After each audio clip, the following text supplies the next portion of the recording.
Hello, everyone, and welcome back to the other side of this amazing experience we're about to show you guys in. This is Axon Punk Expanded Edition, aka 2.0, aka the second album, aka we got the best cast or crew, so to speak, right here with me. So without further ado, I'm going to throw it over to the baddest and coolest named person on here. Don't no one else kill me, but Corporal Kittens.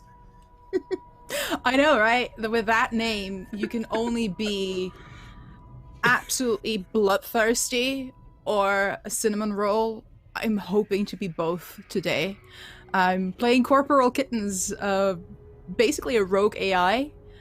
Is only 2.8 years old and has managed to get herself away from the clutches of an evil corporation and is now just, cruising the World Wide Web and the depths and heights and heavens and is having fun. And hopefully we will have fun today as well. I'm Lydia, I'm a Half-Hour's Hermit. And I'm looking forward to this. I also want to say hi to everyone watching on YouTube and big thanks to Axon Punk for letting us test their amazing system. It's been funded now on Kickstarter, but you can still you can still get your own version of it. And thank you as well to our sponsors here on Encounter Roleplay, from Mage Hand Press to Modifius to World Anvil, of course. If you have a quick look in chat, you can check all of these different systems out that we are playing throughout the week. And if you have your own system, if you want your own thing in there, let us know via the Discord on Encounter Roleplay. We're happy to give all these systems some love because they can use it and they deserve it. We have a lovely crew here as well. Panita, what about you? Who are you playing today? Everybody, I'm Panita. I am playing Judy Fallout, the street merc, who might have a penchant for street animals because she always invades my streams. Yeah, that's me. I'm excited to play a badass with a heart of gold, maybe. We'll see how it goes. Would you love those? We have someone of the forest as well. Bill of the Forest. I think that's me. I think that is contending with my cool name there. Maybe it's I like Bill of the Forest because I've had it since middle school, and it's the one thing about my life that hasn't changed since my preteen years. But I am so excited to play with this crew. I'll be playing Diesel Reg, who's a cyberized. And he traded 10 years of his life serving military term, and then his memories were erased. So he's struggling to forge a life from the void in his mind.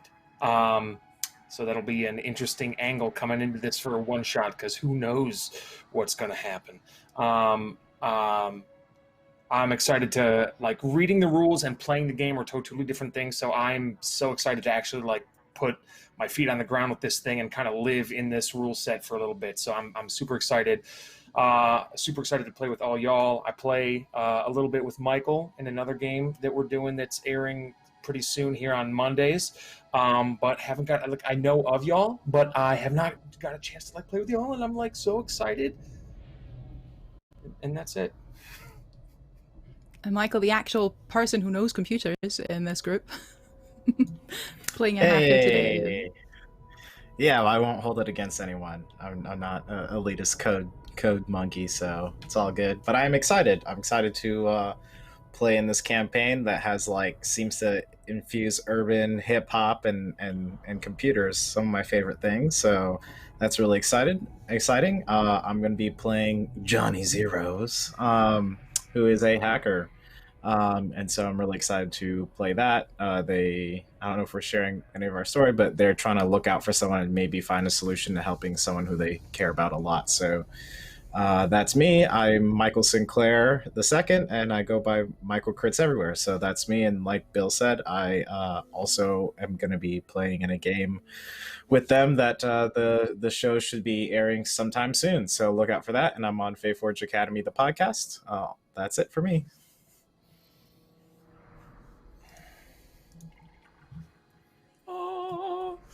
Yeah. All right, cool. I think we're ready to go, aren't we? Oh, yes. All right, so Axon Punk is set in kind of this cyberpunk-esque futuristic world where the youth of the world got really good at hacking, overthrew some parts of the corporate evil out there, and then we're in this place where, you know, the revolution has sort of stagnated, so people are starting to forget how bad corporations can actually be, and everyone's kind of invested in their own communities because, you know, that's really where family is. We are going to set this in the wonderful city of Baltimore, which is not that far from me. So a cyberpunk futuristic Baltimore where the trash, the little googly-eyed trash guy is still working. And if you guys haven't Googled him, he's amazing. He tries so hard. But he is still working out on the docks, but he's always choking on these horrific bottles and stuff that the plants just kind of dump in on the water. But you guys are all people who somewhat know each other, part of the same community, the same crew, so to speak. And we are just going to hop in here in a way that I think every cyberpunk hip-hop game should start in, which is I want everyone to roll dodge. Bam. With an explosion? Oh, Gosh. all right. Yeah. So for those who don't know, they're rolling percentile dice, and most of the time it's flow. But you know, there might be some things that allow them to change that up. But yeah. So what did everyone get? I kind of started this with 100. Ooh, that's a crit right there. So you're all right. Cool. I will keep that in mind. That is amazing. The AI has a crit. Needs nerfing. How about everyone else? 42. All right. The roll on the dice was 86 plus my dodge, so that's 101. Woo. Okay. Yep. So for people who want to give them Banes, let me know. This bad thing's gonna happen And to them. 96 for myself. Oh my gosh. Okay, so it looks like the only one who got less than like an 80 is Judy, right? It is what it is. Yeah. So of recent, there has been a push from several corporations to push your community out at lower prices. And this is done by increasing the crime rate, all sorts of horrific things, like having the local grocery stores being undersold by the corporate equivalents just not too far down the road. Right, every horrific thing that you've heard corporations doing, they are doing to your community to slowly uproot it and send your whole family out packing. And it is during one of these days when you guys are chilling out at your local favorite bar. And so let's name it real quick. What should our local favorite bar be? And Chaos Chorus, feel free to help out. It just needs to have a cool name. I'm gonna say bytes, like computer bytes. Yes. Yeah. I love it. I was gonna go with like something like that, like chips. Yeah. I was gonna go with the Cleveland Browns because Baltimore stole our team Whoa, hey. in 1994. Hey, Oh let's yeah. then Someone in Super chat Bowl. said. Super Bowl. Someone in chat said chips and bites. That's actually and probably bites. better.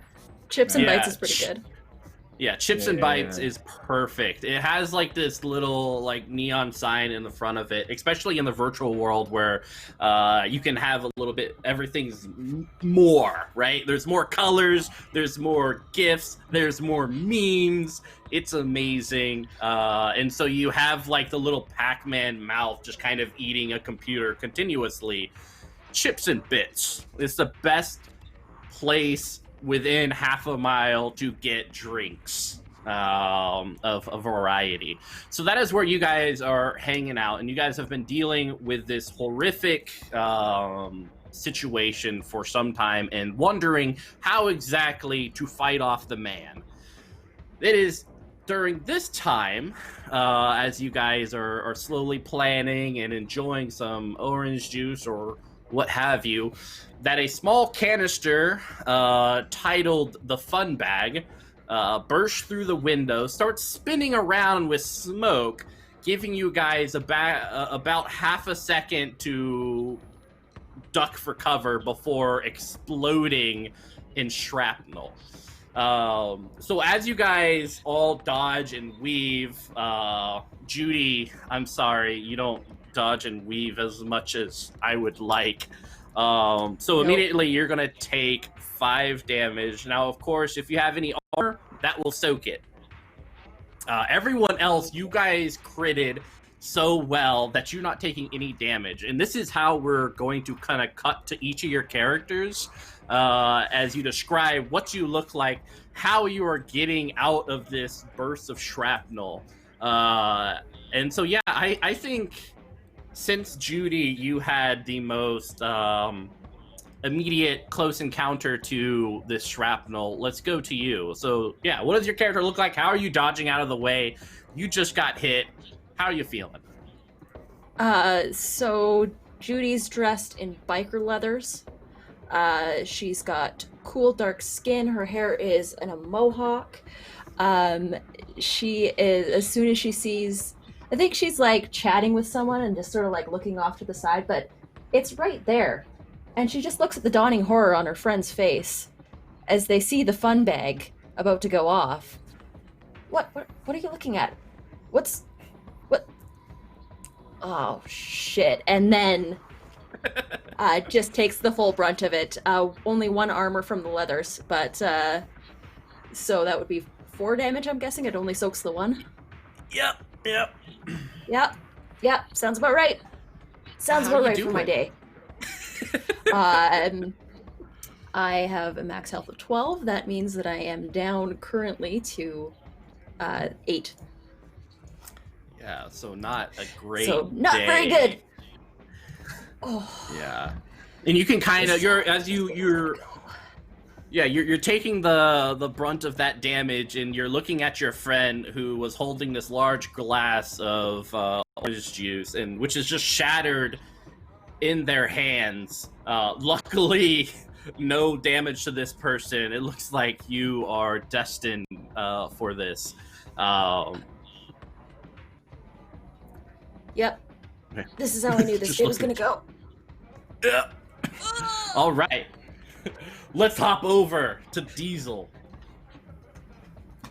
So Diesel's sitting down, and he's just got there's lots of tipped over shot glasses, and then before the thing comes through the window, he does one more shot, and you see it go into his mouth, and then he's got like a little metal tube that comes out of his neck, and then the alcohol like hits his tongue, goes down his throat, and then just goes out this like alcohol exhaust pipe jutting out of his neck, and like dribbles it on his clothes. And then with his enhanced cybernetic hearing, he hears somebody breathing heavy or something, and then like the thing being lobbed nearby, and so without even looking, he leaps and shoves himself upward behind the bar, his right arm being like a power arm. It's got like a piston, and then the piston rotates and then shoves him up a little higher so he can clear the bar and land behind the bar. Heck yeah.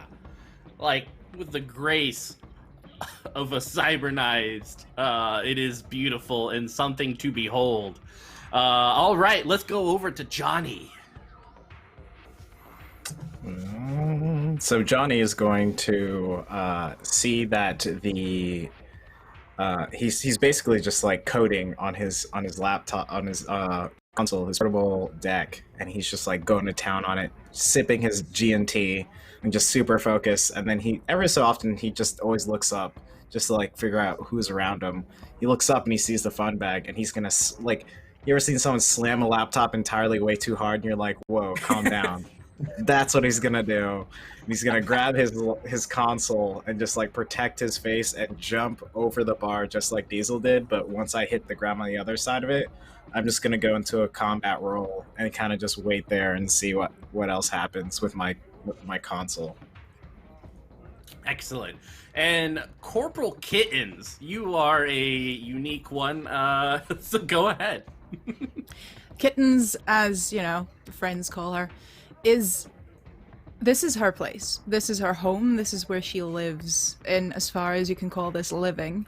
She exists within the electronics equipment. She exists within the subwoofers, the monitors. Everything is basically her playground. But she does have a little drone to project her holographic image. She can change the image around at any point. So there's like 20 of her, various looks, various depictions all over the bar. There's one sipping a drink, electronic drink at the bar. There's one dancing on the dance floor, and there's one of them leaning down, bending down to that fun bag that was just thrown into the crowd. She's like, huh, I've seen that before. And it explodes right through her. Since it's a holographic description, she doesn't take any damage, but she's in the middle of it, and then as the smoke starts filling the room, as the shrapnel is flying through the air, she's still just in that same position, still just, oh, interesting. That's going to be bad, and then looks around to see what everyone else is doing. Meanwhile, Judy's just huddled up at her feet. Oh! You don't look so good. I don't feel so good. She tries to Kittens? sort of bend down. Yes? Can I help? Can you get me a drink? Mine's broken.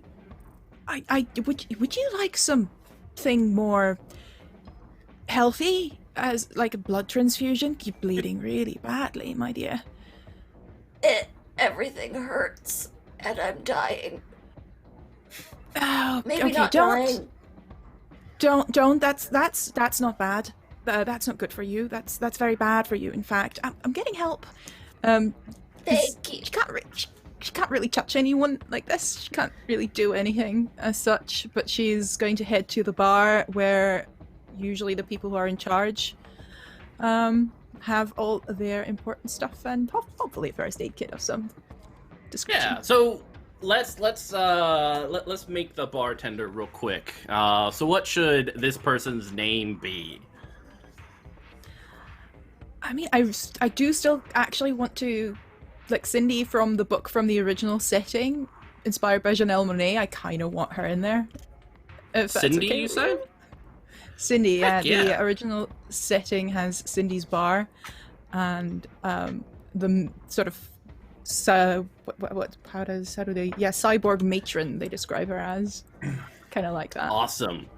Yeah, so Cindy is super chill. As you kind of come over to the bar, she is laying down with hair much like mine, crazy, with a little bit of shrapnel in it. Her eyes are this vibrant light up blue, and she's currently kind of has several shots in front of her just behind the bar that she's slowly filling up. And she sighs and looks at you. Kittens, is Judy okay? Nope, not at all. Okay. She is, according to herself, she's dying. I don't think she is just there yet, but she might get to that point. Can you help? Oh, yeah, fine. And she kind of holds up 2 shot glasses, which she kind of moves over towards the bar, and there's this little bit of fire, and so it lights up the top. She slams it on the bar top, and she says, "Have at it.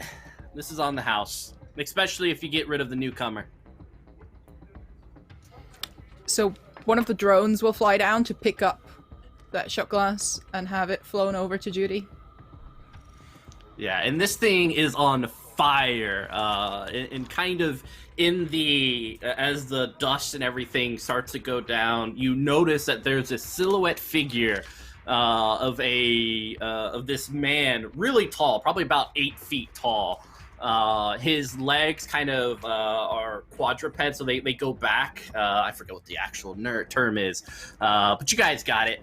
As well as his hands has these long, sharp swords on it. Katana blades, of course. And he just stares at you guys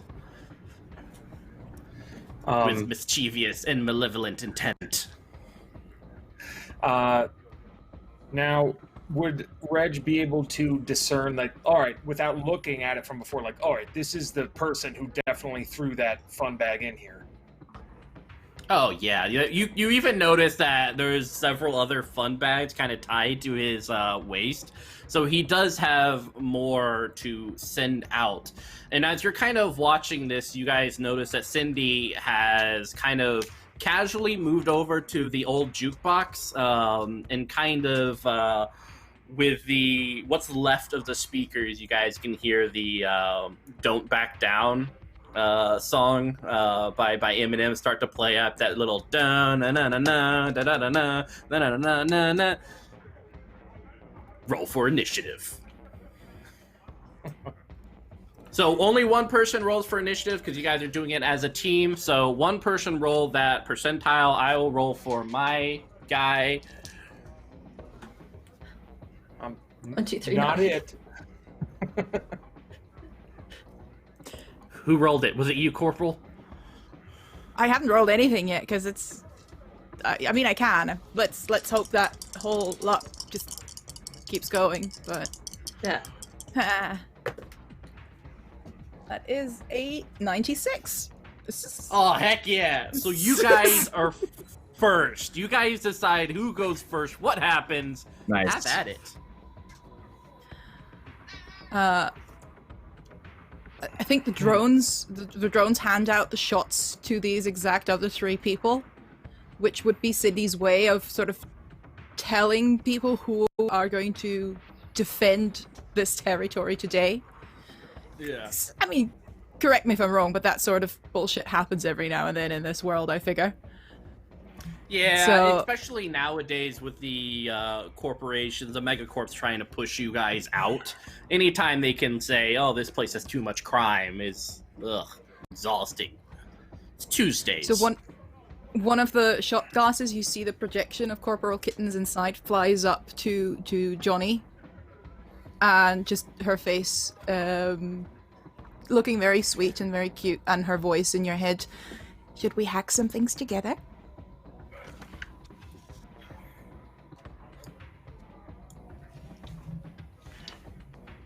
Oh yeah, yep, that's me. That's me. Johnny is me. That's right. Sorry, I like space for a second. I was like, Johnny, who's Johnny? Yeah. Who So is Johnny? he's yeah. He's gonna say, yeah, let's hack some stuff. What are we hacking? I think the big guy that just attacked us would be a good first call. Yeah, sure. And I'm gonna open up my laptop and let's see. Open up my laptop, realize that's probably not the way we want. I don't know if we're gonna hack this person. I'm just gonna say, let me biologically hack them then. And I'm gonna grab out my taser because I think is the taser a ranged or melee thing? We'll that's say it's melee. whatever you. Yeah. You can also have a ranged one by throwing it. Sure, I will throw it. And I will do 64 plus 16, which is 80 plus doop. I think it's that. Yeah, so I think I rolled an 80. Holy heck. Okay. I did not roll that high, but it is not a crit. So let me know what the damage is. It's And just what they're this looks stunned like. for a round. So he's going to open up his laptop, or his console, and realize this is a person. I'm gonna just hack their biological system. So he slams the laptop again way too hard. He grabs the taser. He like tests it real quick, hacks his taser to just stay on the whole time, and then just lobs it over to this person to kind of to tase them for a round. Awesome. And like in this perfect, no one expects the hacker to open up a laptop and then throw a taser. It's unprecedented. So this person is definitely not expecting it, as your taser goes through the air and slams right into his shoulder. So there's like this little shocking thing, just as like we get into the chorus of the song that we're on. All right, pass it on to someone else, and let's see what else you guys got.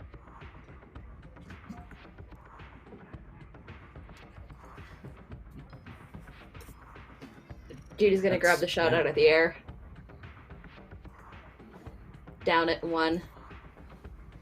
And chuck the shot glass at the guy. Just improvise. Yeah. Kip up. And yeah. Pull out the katana that's at her side. Be like, not quite.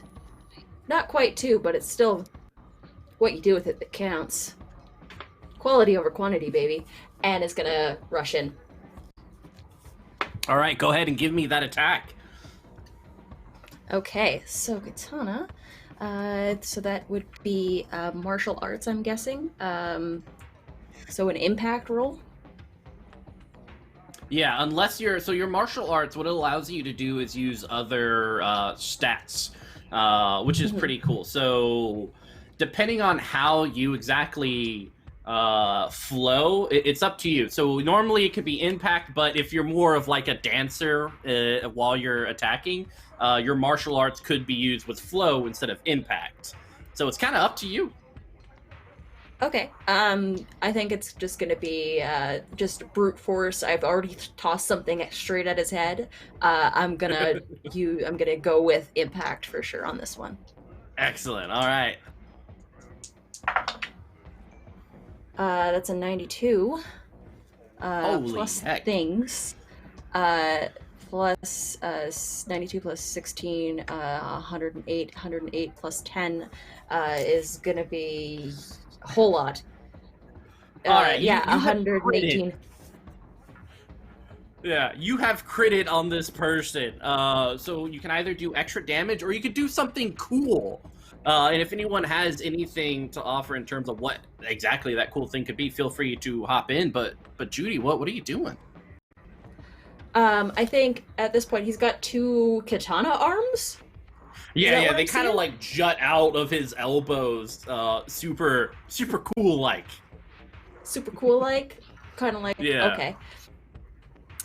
So what I'll do is he'll swing down and I'll parry one off to the side, and then I'm going to actually grab one of the fun bags from him. I'll pull the pin on one and be like, see how you like it, and then try and back off.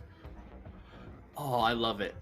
All right, cool. And then like sort of give him Weird. like even a Sparta kick outside the Yeah. to prevent him from doing any more Nice. damage to the bar. Do you say If that's anything too much, in the then lines? feel free. No, this is cool. This is the game is really about cinematic combat fights. I want to make the coolest thing ever. We have a cool song going on that's in my head, even though we can't play it on stream, which is sad. But nonetheless, Diesel, I want to hear what you have to say before kind of this all wraps up. So seeing that, he like stands up and he's like with the most amount of human-like expression that he can muster, his what would be considered eyebrows go up, and he's like, "That was dope." And then he, just for good measure, looks at the bar, grabs a bottle of what is obviously 151, puts it into his arm. There's a mechanism in his arm that like unscrews it, and then takes a bar rag, shoves it in there, lights the end of the bar rag, and chucks it at this individual who is outside of the bar. Oh, nice. All right, cool. So I guess we don't have any damage, and I should have for Judy. Why don't you go ahead and roll your damage too, since you did such a cool thing. But Diesel, do we have a damage for you for that bottle? If not, we can use like a D6 feels appropriate. It's Yeah. So, do I have to roll to like hit or accuracy with the area or anything with like a flow? Yeah. Normally it's the flow. All right. Well, the dice roll was at 88, and my flow's 15, so that's over 100 right there. 103. All right, Yeah. so it is not a crit, but it is successful. And then the damage is a 5. All right, cool. And how about you, Judy? A 6 from Judy. Nice. All right, sweet. Yeah, so this person kind of yells out as you know, this barrage of insanity and epicness assaults them as they are pushed out and currently on fire, with one of their arms kind of decapitated by Judy. For the last, because he's stunned, so we're just going to skip over his turn, go back to you guys. And I want to introduce one of the cooler mechanics, which I really adore, which is rhythm. So you guys can all work together to perform this epic move. You basically pick one person as your point, and they were going to use that person's stats. And then everyone gets to roll the percentile dice, and the higher roll we get to use. And we basically describe how you four together tackle this problem. So he is half on fire, you're saying? And he's sort of Yes. on a stage situation? Yeah, he's on the street. It's raining because it's Baltimore. Yeah, he's on the street just in front of the bar, and he's about like 58% on fire. You would know that because you're Corporal Kittens. But yeah, 58% on fire, rapidly growing about 3% every half a minute. But yeah. How about we add some more pyro effects to this? You know, give the people here a show. Because I have something called shock, which means as soon as there's some form of outlets in the area, wired electronics and so on, it's going to be a nice little flash of lightning. So if we can somehow, as a group, force him back into the bar to an area that has outlets, let's use the stage to make this as part of the show and entertain everyone else as here. We can give them a nice little explosion there at the end. Heck yeah. Definitely into it. All right, what's everyone else doing to like help this happen?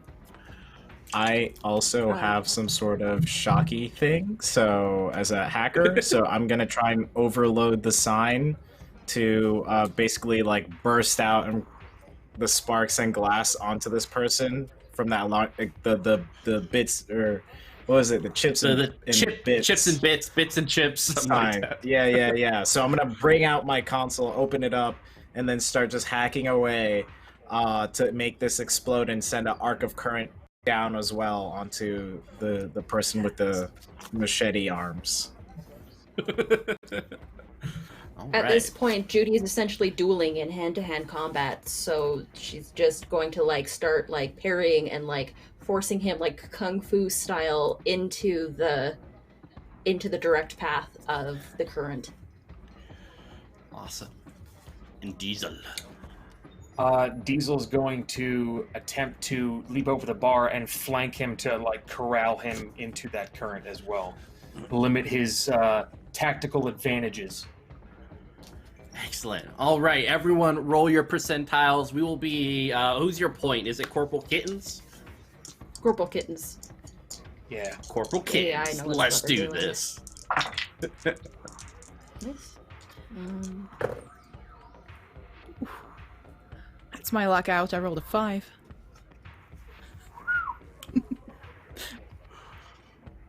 What else did everyone else roll? So Because you what guys get else? to use the highest of the percentiles that highest each of of you them. guys rolled. Mm-hmm. 85. I've got an 82. Holy shit. 82 from me, but All right. It sounds like Diesel because Johnny isn't saying what 71. he Sorry, got. I. Yep. Nah. I figured it was Thing. lower. I swear, I know how to stream. I know how to do stuff on TTRPG podcasts. and Roast stuff. for him. I've done this. we're here, yeah. All right, so go ahead and use that roll, Corporal Kittens, and let's see what happens. Is that with impact? 85. plus? Yeah. Yeah. Mhm. So yeah, it says melee. So that would be a 96 all in all, Ooh, with heck a yeah. D10 damage, which is 8 damage with the storm, and whatever else comes into that. And as we're getting that guy exactly where we want him up the stairs, those tiny little steps up the stage, musicians have made space. The MC is knowing exactly what's going to happen. Everyone stay safe. That dude suddenly finds himself in the middle of all the spotlights, and the spotlights grow searing hot. They change colors in bright neon flashes, and then from various electronic devices all around the stage, several arms of electricity shoot out and straight into the guy in all the beautiful colors of the rainbow as he just fries, and everyone's cheering and loving it. Yeah, and with that, all that's left is like this a little bit of flesh and bone just kind of jutting out from various places, as people are just like slow clapping you guys for the best morning they've had in a long time. Yay! Amazing. Yes. Also, while we were fighting, the Chaos Chorus has been busy, and we shot through both of our retweet goals. So that's a bane and a boon for you to hand out at any point. Thank you very much, guys. Keep going, because there's another retweet goal for another boon if you'd like to be kind to us. All right. So does everyone get a boon and a bane? It's mostly up to you, as in if you can figure out something good happening for the group or something bad happening for the group, that's fine. But you don't need to give all of us individually a thing. Good, because you guys are spoiled, I feel. But so yeah, what we'll do is for the boons, Chaos Chorus, you guys can, as well as any of the people here, can say they can switch their percentile dice. I always like that better than re-rolling, so you can just switch the percentile dice. For a Bane, if anyone wants to implement something that I haven't implemented yet, for instance, that this, whatever has accosted them, suddenly is able to fight on, that would be an appropriate use for a Bane. Or another fun bag comes in. It's totally up to you guys. I will let you guys use that. If not, I will use it for my own ends. But Cindy has slammed down several shots on the bar table, and with a smile, she kind of sits back down onto her bar stool, and everyone kind of goes back to normal. It's a normal morning. It's Tuesdays. So Reg is a considerate person. So when he comes back in, his right shoulder goes up and his arm kind of like changes around a little bit, and like a circular buffing pad comes out of the top of his arm, and he's around cleaning up the damage from the explosion with this like rotating buffer situation, trying to clean the floors where all the damage was. It was like, this is for the bottle of 151 that I took.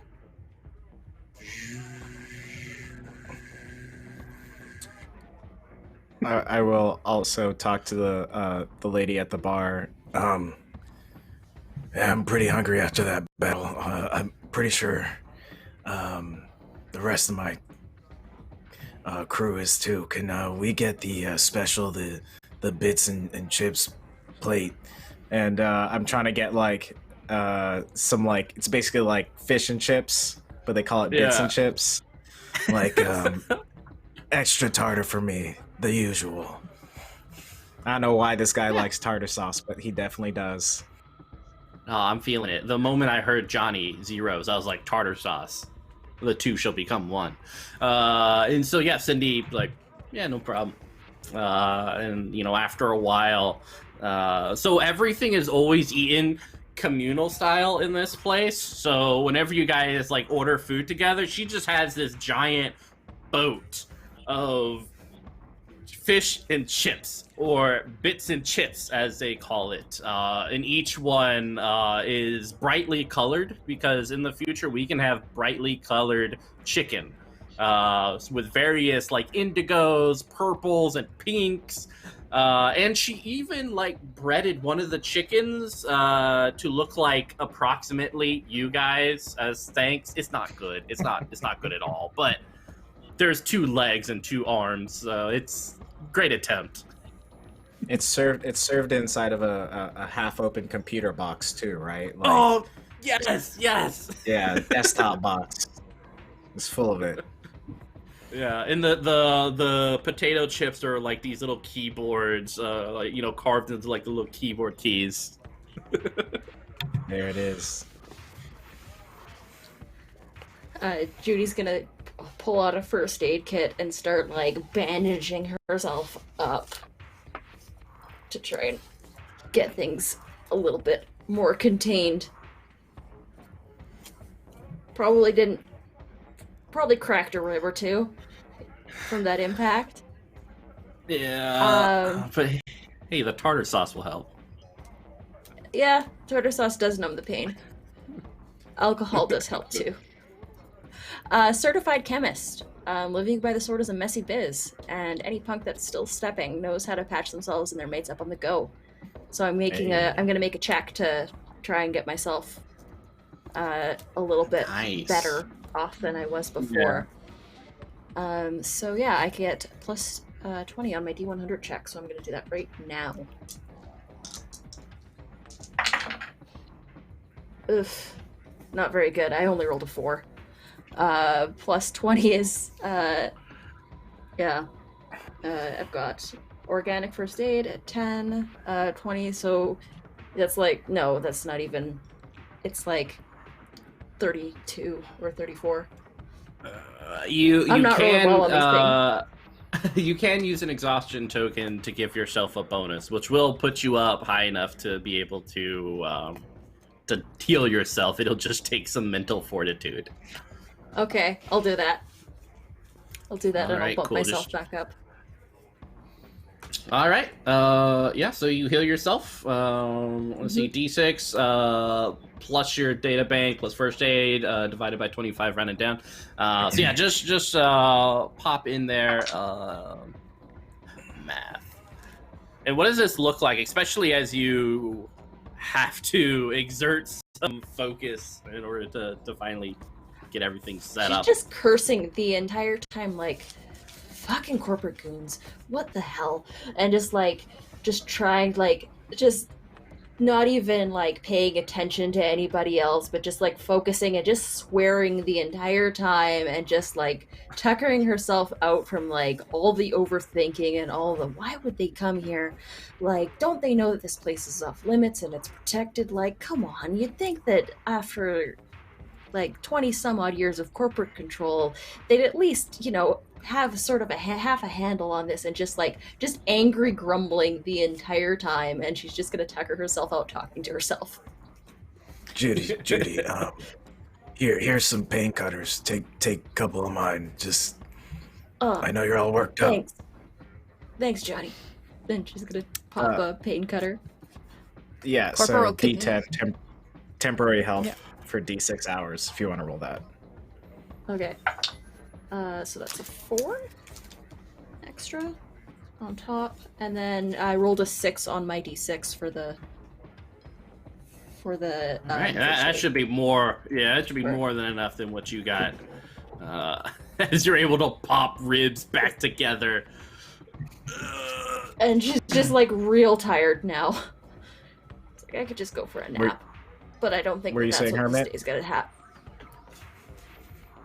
Corporal Kittens will appear in an old-timey secretary-style hologram next to her, with a old typewriter, just very, very black and white, just half flickering as well, these really, really retro pieces.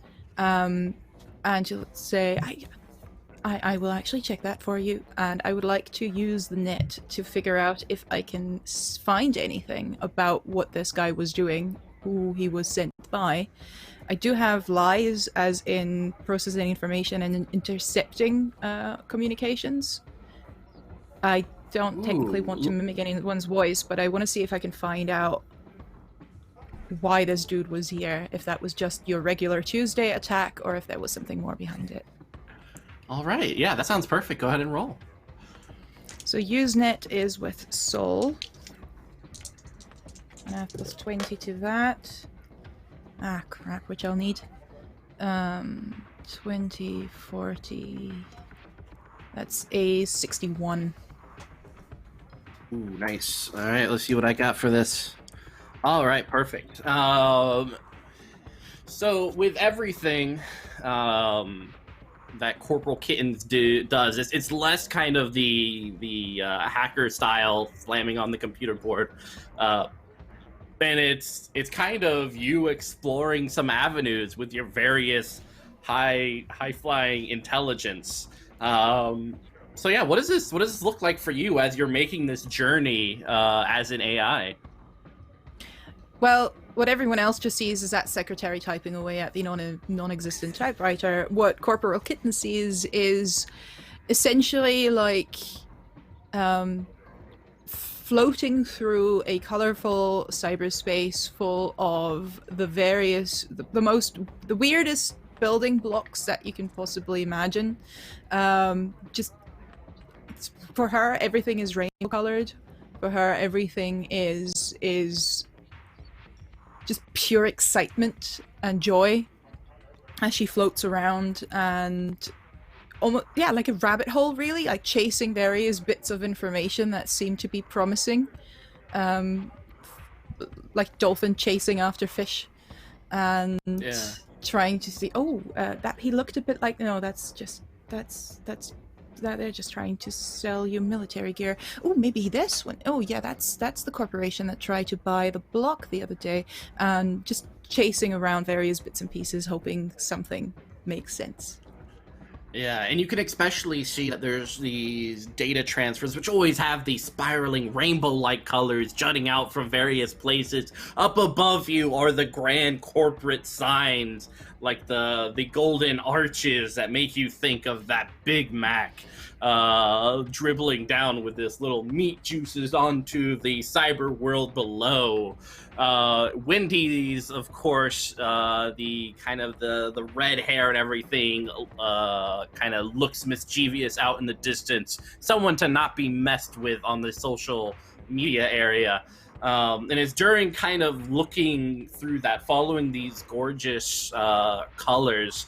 It's this kind of beautiful thing where you're able to put your hand through, and almost like the swishing of water and little fishies through your hands, you start to just see like this data transfer into your AI brain. And so what you've heard and what you see are several communications from what you know to be the megacorp, who is trying to take over this little area.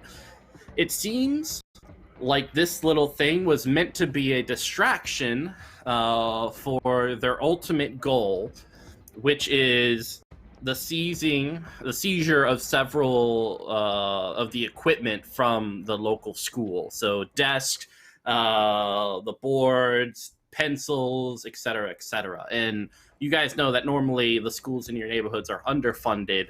The kids do not have enough food. It is some horrendous conditions. And this seems to be another tactic to kind of push your neighborhood out. So this is happening. They're seizing that the infrastructure right now. Right now. This is happening now. Oh, this is bad. No more food. We need to go. What's going on? School around the block is getting emptied at the moment, and you see her transform from that cute little secretary into full-blown military guerrilla fighter, just smearing those those black paint under the eyes. We need to go. I'm imagining Vasquez from Aliens, like the little. Yes. Oh yeah. Give me a flamethrower or something. Yeah. Oh, what was the lady at the bar's name again? Cindy. Cindy, put a lid on it. I think we're heading out. I'll come back and finish that later. I gotta work on stuff later. Anyway, So I'm trying to like get us to start going, but also be like, I don't know. I'm just like trying to be the typical programmer guy who's just like a little filthy and eating like food that's a little bit too old, but totally into it. Yeah, and it's you know by the time you get back she's gonna eat all this, but she's always made you guys more. Just everything at Chips and Bits is either eaten hot or it's not eaten at all. I am also very hungry now. Yes, I will look at You Judy. started this. I'll look at Judy and Diesel to like. I'll say to Judy, "Are you patched up? Because we had to head out of here." And Diesel, I know you're always ready. Yeah, I'm about as good as I'm gonna be today. So she pulls out a flechette shotgun and the katana, and she just sort of cocks the shotgun with one hand. Let's go. All right. I'm gonna crack open my console, and I'm gonna like gesture to Corporal Kittens to kind of like hop on top of my console or like be a part of it while we're gonna like Axon maps our way to the school. And you see her hologram literally dive into your computer while the two drones that usually help her with projections, one surveillance, one holo drone, are sort of zooming around the whole group. Diesel will get up and rotate the buffer out, and like his piston fist comes right back. What is the plan for attack? Do we have any eyes on the school? I should be able to get that surveillance drone up. I'm not entirely... I have the equipped gear tiny surveillance drone. I need to check what that actually does. Yeah, so I mean, it's a tiny hollow projecting drone. So basically you need to get a little bit closer to kind of get eyes on it. Though of course Johnny with his can probably get eyes on the dust-covered cameras in front of the school. Yeah, I'm going to let's see if I can hack into like a camera that's looking into the school. I think I am able to do that as a hacker. So I'm gonna try and hack into. Do I have to jack in to do this? Because I can instantly jack in. Okay. Yeah. Well, I'm gonna like, try and. Go ahead. I'm gonna try and I guess do a Trojan into into some sort of camera system that's monitoring the school, so I can make a soul plus sneak check to kind of Trojan a camera. Awesome. And what does a Trojan look like? It's me furiously typing onto my computer, but it's really just my password. I hit enter and I actually click a program that I already have going, just so that people think that I'm like super hacky, but I'm really not. That was my really long password, and I just click an application and it does the hacking for me. That's how you're able to get more money. You're like, yeah, this is gonna take me a while. And you're like, click a program. All right, let's see it. Let's see if you can hack it.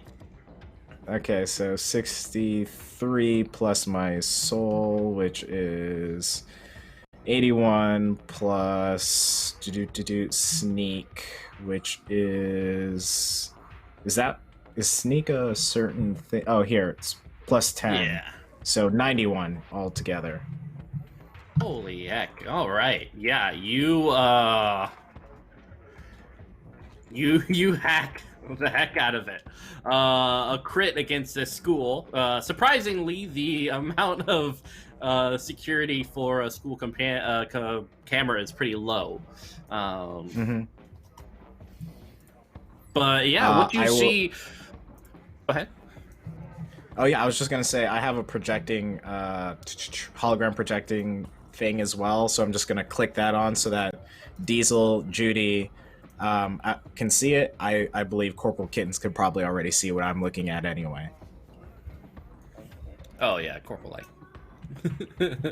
So yeah, what you can see, like this little holographic image that most of you guys can see, you notice that there are several trucks and they're about done. You know you're not going to make it in time before they are done and have shipped out, but you know that this is going south down the highway, kind of old school like.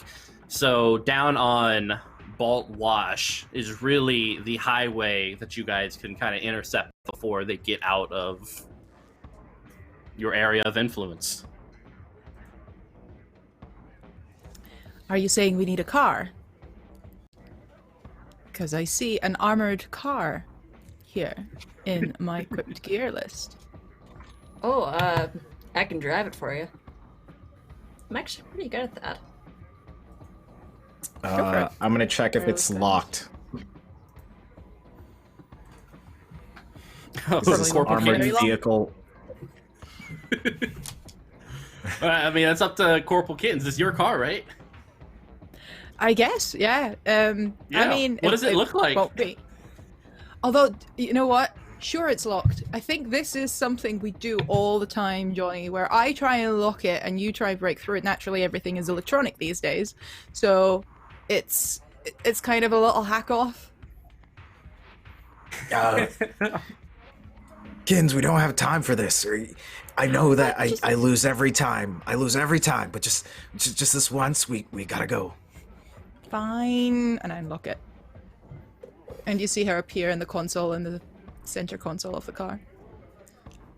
Nice. I'm gonna get in the back seat because I'm a hacker. I don't need to be in the front or passenger. I'm just like Judy's gonna typing more passwords. Running the programs. Diesel's going to do a running jump and use his piston fist and then lock on to jump on the top of the vehicle and grab and lock a grip so he can have eyes on top of the vehicle as it's moving. Yeah. This is turning into an All right, anime. Diesel, and hang on. And I'm gonna start driving, I guess. That's a thing. Heck yeah. All right, why don't you give me that drive pilot test? I mean, if you've ever been to an East Coast city, you know this is going to be hell on earth. Just it's all those old winding streets. No grid system. Exactly. Everything just like, how is this working? So we've got... so it's freestyle. I've got 2 ranks in it. I rolled a 36 on the die, so that's plus 20 for the ranks. So that's 56, plus 12 for freestyle, so that's 68. Ooh, perfect. All right, so you are able to get out of Baltimore, and it is aggravating, it is annoying, especially if you're kind of using your eyes to check out the net. You can always see the dancing clown trying to get you to eat some fries, hopping up everywhere, and just it's super annoying what the megacorps have done with Baltimore. Yeah. What are you guys listening to? Oh, that's a good question.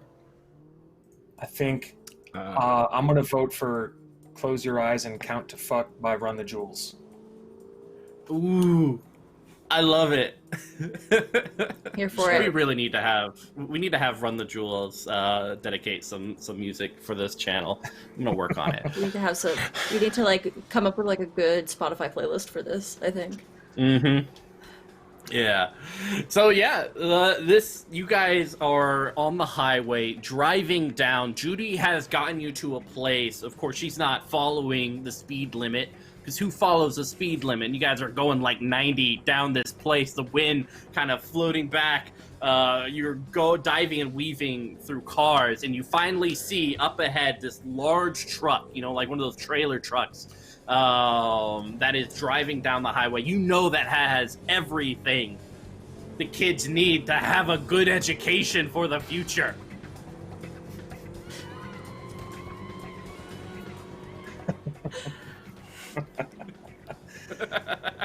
I love Nice. that. So what are you guys doing? I can't do like the Fast and the Furious like manual transmission shifting to like get Yes, the car yes, to you can. just keep throwing into like I different disabled gears. automatic mode. I disabled it. You can go nuts. Thank you, thanks.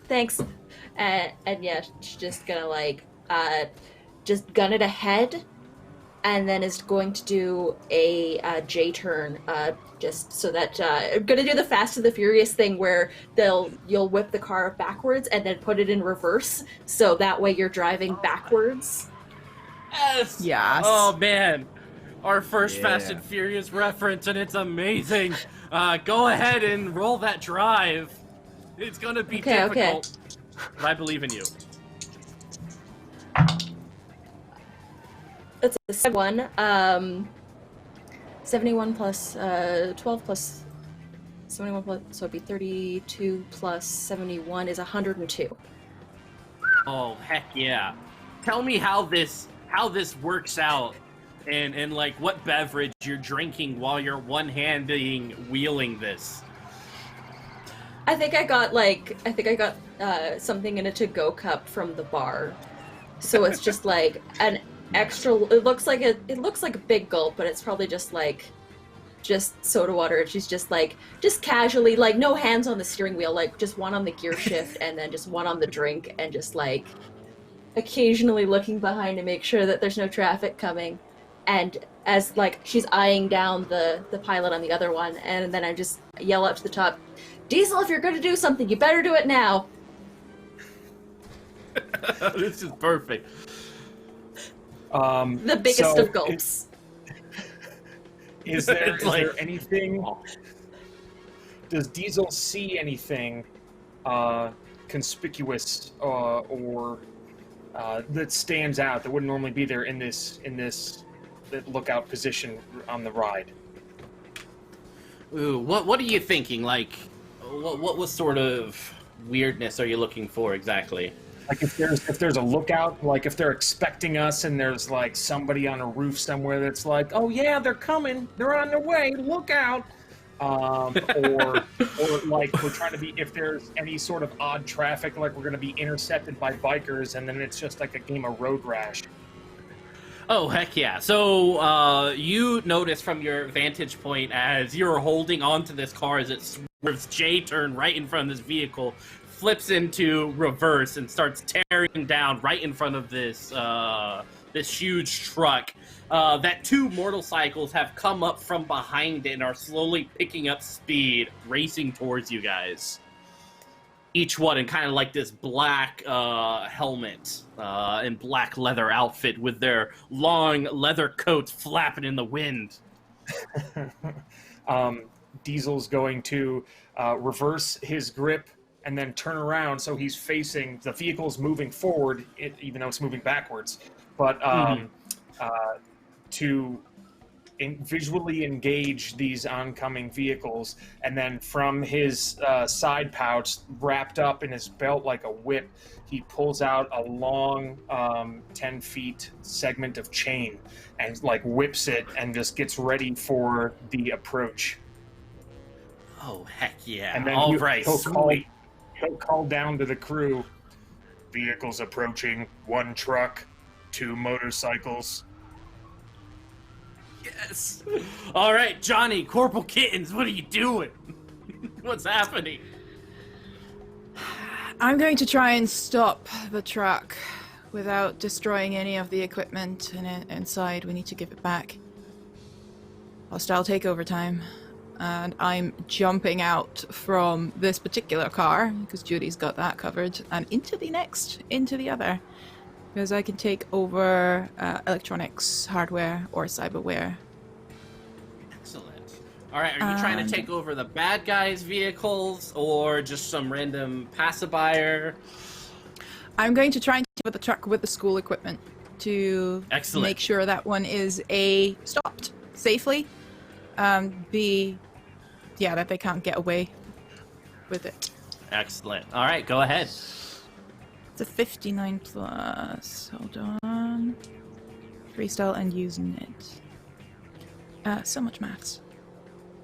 59, 68, 78,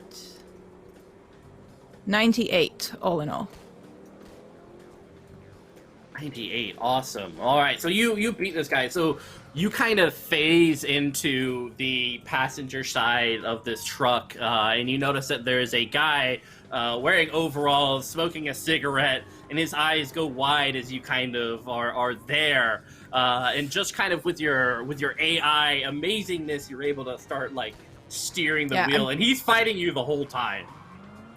I'm basically appearing and saying, now listen, we can't have you take that away from the kids. That's not very nice, and you should really feel bad and reconsider your life choices. And then her hand just reaches out and goes through the console, and sparks start to fly. He's like, yeah, he's going crazy. He has pushed his what he was eating onto the ground and starting to try to roll down the windows, and he's acting crazy. He's like, what the heck is this? I think I've heard of this person. I hope it's not kittens because I can't handle it. But Zeros, what are you up to? I am, once I hear Diesel Reg talking about we have company and I see Corporal Kitten's phase through, I'm going to get my long staff, which I have, which is collapsible, so I'm going to uncollapse it, and I'm going to smash the back window and, like, you know, get all the window out, and then apparently I have a sniper rifle, so I'm going to bust it out, piece it together real quick, and lean it on the back seat so that I have a stable shooting platform, and I'm going to be like, time to take out the bugs, and I'm gonna try and like zero in on one of the motorcycles that might impede what Corporal Kittens are doing or is trying to get away from us or do some sort of harm. Oh, awesome. I love this. Let's do it. So Diesel and Zeros, you guys are kind of doing the combat this round before we jump into official initiative. So each of you guys roll what you're gonna do. And we'll go from there. Also, I like the swanky, like, I feel like I'm in a 70s movie. Yeah. I'm just going to... It is very Cowboy Bebop. Yeah. I'm gonna... Oh, Judy, you're muted. Here for this. Here for all of this. So I'm going to put the big gulp down, pull out the shotgun, and out the side window I'm gonna try and pick off one of the motorcycles. Yeah. All right. You three roll it. Let's see it. It's gonna be awesome. Oh gosh. Okay, that's nice. Nuts. Plus, I think it's 16, so 109. I think I got 109 for my sniper rifle. Yeah. So roll 109 to shoot one of the motorcyclists. I guess we're going for non-lethal from what Corporal Kittens is saying. So because we how are you non-lethally sniping someone? I'm sniping the motorcycle itself, not the person. Okay. Because, you know, these people work for the corporations and, you know, they're people at the end of the day. They're just trying to live. So I'm gonna try and just shoot the motorcycle so that maybe, you know, they'll collide, but they won't die on spot. So I'll do that. Right, and I'll do the damage for that, which is D10 plus 1. So let me roll one of these. That's 4 damage to the motorcycle, like a certain component that I'm trying to hit. All right, perfect. With that, because you definitely crit on that, we'll say that you're able to hit the gas thing. I don't know how cars explode in the movies, Perfect. but you've hit that thing. And there's like this little explosion and spark as this person goes flying into the median into a bushel of roses. Perfect. All right, Diesel and Judy, what we got? So go ahead, Judy. okay, that is a 81 on the shotgun. Right. Is that total? That is total, yes.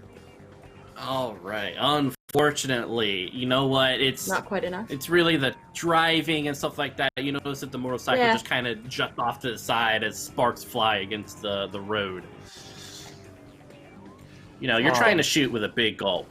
It happens. I put the big gulp down, but it's just kind of like trying to fussle all these things while driving a car. I'm multitasking. I need to like. Yeah. That's I need fair. to And focus you didn't get to on my you one didn't get to task. finish your bits and chips. Yeah, the Aw. big gulp was really heavy, so when you grabbed the shotgun, it was well lighter, and it just threw you off. Yeah, just Yeah. my aim's off. I just gotta kind of. gotta refocus on my Yeah. tasks. All right, Diesel. Diesel. So from the top of the vehicle, he's kind of like getting the chain ready, and as a motorcycle approaches to flank, he's going to try to like grapple the person with the chain, either in whatever part of the body that it hits, like have it wrap around their body. So I rolled a 38, plus the impact is not that great. So I'm struggling to do the math right now. So you had a 38, you said, for the roll? No, sorry, 63. 63. What was the roll in of itself? 38. So you could use one of the boons if you guys wanted to flip that to an 83, if everyone agrees. I'm Yeah, I'm fine. down. I'm Let's fine do with it. Let's use it. All right, Yeah, smoke flipping it if you that got roll. You got that 83, so what's your total now? The 83 is 98. Awesome. All right, so with that, you are able to crit. So let me know how this works out. So he whips the chain out, and it wraps underneath the arm, over the shoulder, and around the back of the neck, just like, perfect. It's like if you're tossing a quarter down the stairs and it lands in a Dixie cup, just like that kind of crazy precision. And then he yanks the chain up, pulls this individual off of the motorcycle, and like in a wide arc over the vehicle, brings him to the other side of the vehicle and slams him against the other side of the vehicle. And then you see his face like squished up against the window, like through a broken helmet. And he just looks very in pain and still attached, but unconscious to the chain. Oh, perfect. All right. So we are going to finally roll for initiative as we kind of push through our first opening gambit. So much has happened. There's been a J movement. The truck is. Are you just slamming on the brakes, Kitten, or Pretty much. kind of more of a? Yeah. So you guys definitely hear that as smoke kind of comes up from the wheels and everything. But yeah, who wants to roll initiative? One person gets to do that. I'll go this time. We had Kittens do it. Yeah, perfect. Diesel. Ooh, 97 on the dice. Oh gosh, like why do I even try? I got 19, so whatever. So you guys go first. We'll say about now that the truck in of itself has kind of gotten down to that like less than 3 miles an hour as it's slowly coming to a stop. But it doesn't look like this is it. In fact, you guys, Corporal Kittens, you can kind of, with your sensory AI stuff, can tell that the back has opened up and the weight of the truck has been lifted by several degrees. So, who wants to go first? What's the visual? So how many more potential threats are emerging from this situation? Yeah, from your vantage point, you notice that there are several peoples coming out of the back of the truck. We're going to roll a d10 to figure out how much. Oh, okay. 3. We got 3. All right. Yeah, go ahead. I'm going to try and keep the vehicle steady because I have to do it every round to not have them drive off. Unless the dude in the driver's seat is already running or... Yeah, so from your vantage point, you see that he's kind of... it's an odd thing to have such a nice vehicle, but he's like rolling down the windows with like the little hand crank. Probably because he knows you're an AI and that you're just gonna mess it up. But yeah, he's rolling that over and he looks like he just wants to flop out of the window onto the pavement. You're very welcome to leave and run away and go back to your family. Just don't hurt my friends or they will hurt you. So as he's kind of like squeezing out, his backside is getting a little bit stuck between the window and the wall. He's like, all right, I don't want to be here anymore. I'm not being paid enough. I just want to go home. This is a bummer of a day. I know. Sorry. And she'll hop out of the vehicle to see what the situation is. But I think that's enough for good action of not killing someone. Yeah, he just kind of flops onto the other side. Reg, Make sure you hydrate. upon the vehicle, upon the vehicle braking, he's going to use that momentum and leap off the back of the vehicle towards the other vehicle where the units are coming out, and he's going to take the chain with the bikers, the unconscious biker still attached to it, and rotate his hips like a discus thrower and attempt in a broad arc to hit as many of the other units that he can with this unconscious biker. And before I roll anything... So to be clear, you're trying to hit a dude with another dude. Yep. Yeah. And all right, cool. For this roll, I'm going to use my overclock ability. I'm going to gain an exhaustion token to add 40 to the roll. So he's like busting on like all the pistons, all the machinations like are infused with additional lubrication and fuel, and he's just putting as much power as he can into this. Yes. All right, roll it up. Let's see it. All right. So the roll was 50 plus the additional 40 plus the 25 impact, so that's 115. If my math is right. Right. Yeah. Yeah. So are you trying to hit all 3 or just one of them? As many as possible. I know there's a lot of moving, and I know that there's other people that want to do cool stuff, so I'll try to clear the way for awesome. So we'll say with your crit, you can either do extra damage to one person, or you can get 2 of them who are kind of on one side of the truck. The other one's going around the other side. I'll hit 2. See what kind of happens. Now, what's the damage of another person? Like, what's the damage roll for for another dude? You know what? Let's keep it simple. Let's roll with that D10. I feel like if I was to be thrown at someone, I would be a D10. Maybe that's because I feel the D10. 8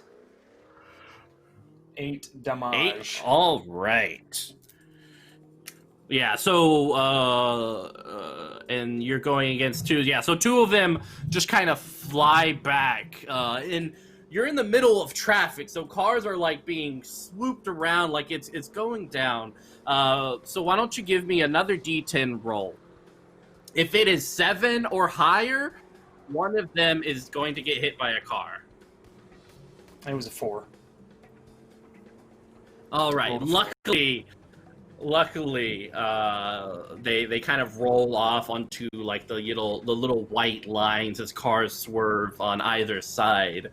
You do hear the kind of "oh shit" as this guy flies through the air. But yeah, all right. Who's next? I will. Go ahead. Oh yeah, I was going to pull up my console again, and I know that Judy missed her last shot, so I'm gonna pull up my laptop and be like, put in a super long password, and then just click on an application, and I say, Judy, open up your HUD. I've done some augments in there for you, and I'm using my target enhancement using an augmented HUD. A user can give themselves or teammate +10 to attack rolls against an opponent. For D4, for D4 rounds. So let me roll how many rounds. That's 2 rounds. So you have +10, Judy. And then in your little HUD, once you turn it on, because you have your own, you're just gonna see like a projection of like a dashed line of like where to line your shots up to hit people. Sounds good. Yeah, I'm just gonna lean out the window again. And then just try and peg off the one that Diesel did not handle. The one that got away. The one that got away. That's an 83 on the die. Plus, so it'll be impact, and yeah, that's a 96, or sorry, 99. All right, you hit. What does this look like? I think just fed up, still grumbling, still upset, just having so much fun, just making me stop the car, God, and then just shotgun, like, just the last one just gets hit and knocked back. Presumably into traffic. All right, because you want it. Let's do a D10 6. roll. If it is. We'll do 5 or higher because it's something that you were probably looking for. It's a 5. All right. Literally 5. Yeah. Yeah. You smack the pellets smack right into him, and it's kind of like that twist, like oh god, and then like soccer mom van comes by, and this person goes flying through the air, and kind of in this slow motion, you can look as the soccer mom van goes by that the windows are rolled down, and there's this kid with this red balloon and like a lollipop looking up at this flying person as he's like spinning through the air. Stay in school, don't do drugs. Okay.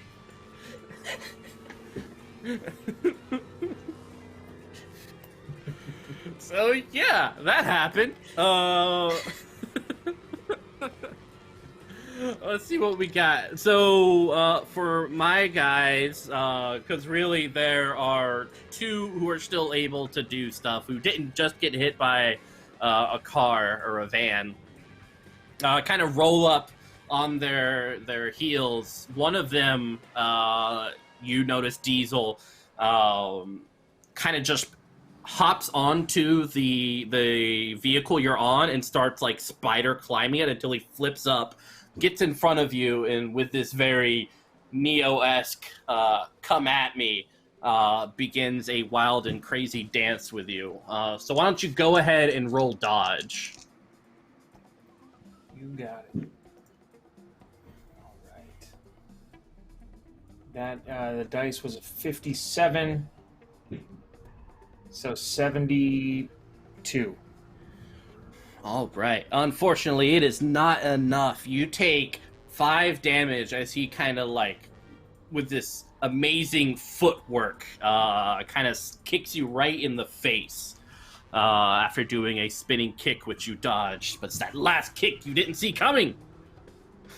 Now, is it if I have an ability called redirect, I can gain another exhaustion token to attack that would normally hit me. I could have redirect to another person instead of hitting me. So there isn't anyone else around him to kind of hit, but what I can say, if you use that redirect, you can kind of absorb some of the blow and send his foot crashing down onto the steel below, which will hurt him. Okay. All right. Yeah. So I have 2 exhaustion. All right, and you have now. Excellent. Yeah, one more and you'll have penalties. So do you have to re-roll for that dodge? It doesn't say so. Okay. If a skilled martial artist can redirect forces and use an opponent's strength against them, if that martial artist has a cyberized brain and body, their dodges, nudges, and feints are honed to the nanosecond, which is yeah. Perfect. Yeah, so it's not a roll.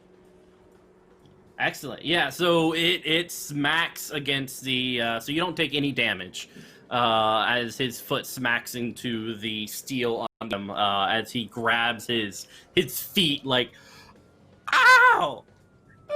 Oh god.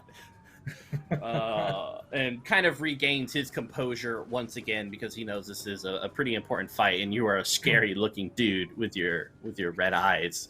The other one, seeing his friend get shot into a soccer mom van, is running towards Judy. So why don't you give me a dodge check? I would love to. Okay, not very good. It is a total of 46. Ooh, yeah, that is not enough as this person kind of grabs onto the top of the car and swings in with both of his feet, smashing through the glass and coming up into your passenger seat, kind of punching you right in the face. So you take... Yes. Can I also, there's a shove it, gain 1 exhaustion to act out of turn and interrupt an action an opponent is performing. Snatch a grenade before the pin is pulled, kick a hacker's deck, open a car door at a charging cyborg. So I think I just want to open the car door and just slam it in his face to interrupt this move. Yes. It says difficult interrupts do require dice checks. This would definitely be difficult. So what do you want to roll in order to make this happen? What do you feel would be most appropriate?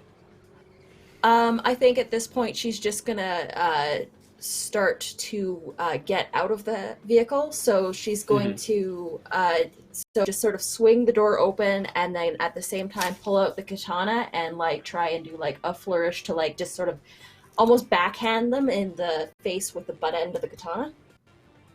So I kind of want to use flow and ninjutsu for this. All right, have at it. Okay. That's another 81. So 81 plus 32 is going to be 104. I 81 plus 13, 103. Ooh. Plus 22. Yeah, that's a crit. So either do extra damage or let me know like something else you'd want to do. I'm gonna like just once the guy gets hit by the butt end of the katana, I'm gonna grab him by the head and I'm just gonna smash him into the glass of the car, and then just smear him down, and then just let him fall. And then I'll move forward to engage the whoever's left, I guess. All right. So go ahead and roll damage. Okay. So technically, I didn't use my katana. I just used the butt end of it. Would it still be the D8? Yeah, we'll use the D8. I feel like Okay. the butt hurts. 6. All right, cool. Yeah, so he's bleeding. A piece of his tooth like flies off as he's smacked into this vehicle. He's not having a good time. His sunglasses have been broken.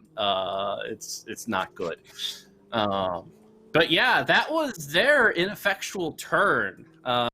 Coming out on the next round, Corporal Kittens and Zeros, with your kind of tech know-how, definitely feel a ping coming up from the sky. Something is coming. Something big, something bad, and something horrific. Oh. But it is your turn. It's Christmas! As she points up, and she is at this point projected on top of the truck. Just sitting there with her legs dangling, and points upwards, and the drone starts getting super excited, flying around like a buzzing little bird, little hummingbird. There's no one left on the ground in terms of enemies, is that correct? Yeah, as far as you can see, everyone looks like they're pretty much handled down below. Right, yeeted into traffic or car doors, wonderful. Yeah, exactly. I'm going to try and...